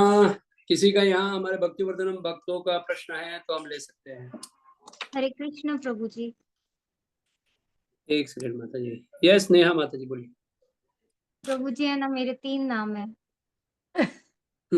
बताओ तीनों नाम। मेरे जन्म कुंडली में तो मनीषा लिखा है। ऐसे घर पे मुझे सब रिंकू बोलते हैं, बाकी स्कूल कॉलेज वगैरह में पायल। बाप रे, तो नेहा किसका नाम है? नेहा मेरा नाम, मतलब मेरा फोन स्विच ऑफ हो गया तो मैंने मेरी बहन के फोन से किया अच्छा है। अच्छा, तो वो नाम है उसका। चलो ठीक है, कम से कम ये वाला चौथा नाम तो नहीं निकला। नहीं प्रभु जी। ठीक है माता जी। तो कोई नहीं, कुछ सवाल है तो पूछो। नहीं प्रभु जी, मुझे यही बताना था। कि मेरे 4 नाम है। नहीं, मेरे 3 नाम है। आप बोल रहे थे ना, जिनके 2 नाम होते हैं उनका बहुत स्ट्रगल होता है, तो मेरे तो 3 नाम है। वो होते हैं कि नहीं होते हैं? नहीं होते होंगे ना। 3 नाम होगा तो नहीं। शायद नहीं होगा, 2 नाम होगा तो होगा स्ट्रेट। जी प्रभु जी। है ना। ठीक है मनीषा जी, चिंता मत रहिए। 16 नाम हरि नाम जप कीजिए बस। आप प्रभु वही जी मैं मनीषा हो ना करती हूँ। जिसने मुझे व्हाट्सएप किया था अभी? मेरा बात हुआ था आपसे? नहीं नहीं, ऐसे कोई नहीं दूसरी मनीषा है। नहीं। ठीक जी है ठीक प्रभु। है। आप हरियाणा में नहीं रहती ना? नहीं, मैं पाली में रहती, राजस्थान पाली। मैं आपसे मिल चुकी हूँ प्रभु जी। कहाँ पर? आप भूल गए, याशिका माता जी के घर पे। अरे मेरी बुद्धि थोड़ी कमजोर है ना, मैं भूल जाता हूँ। जी प्रभु जी। ठीक है, कोई बात नहीं माता जी, ध्यान रखिए। हाँ? हरे कृष्ण। हरे कृष्णा। चलो मनोज चौधरी, फोन पे बात करेंगे बाद में। ठीक है, हरे कृष्णा प्रभु जी। हाँ 16 माला का मेरे को रिपोर्ट नहीं मिला अभी तक। प्रभु जी आपने वो देखा ही नहीं है अभी तक अपना व्हाट्सएप, आपके पास टाइम ही नहीं है अभी। चलो ठीक है, चलो रखता हूँ मैं। हाँ, ठीक है, हरे कृष्णा। हरे कृष्ण। हरे कृष्णा। हरे कृष्ण प्रभु जी। हरे कृष्णा प्रभु जी। हरे क्या कृष्ण।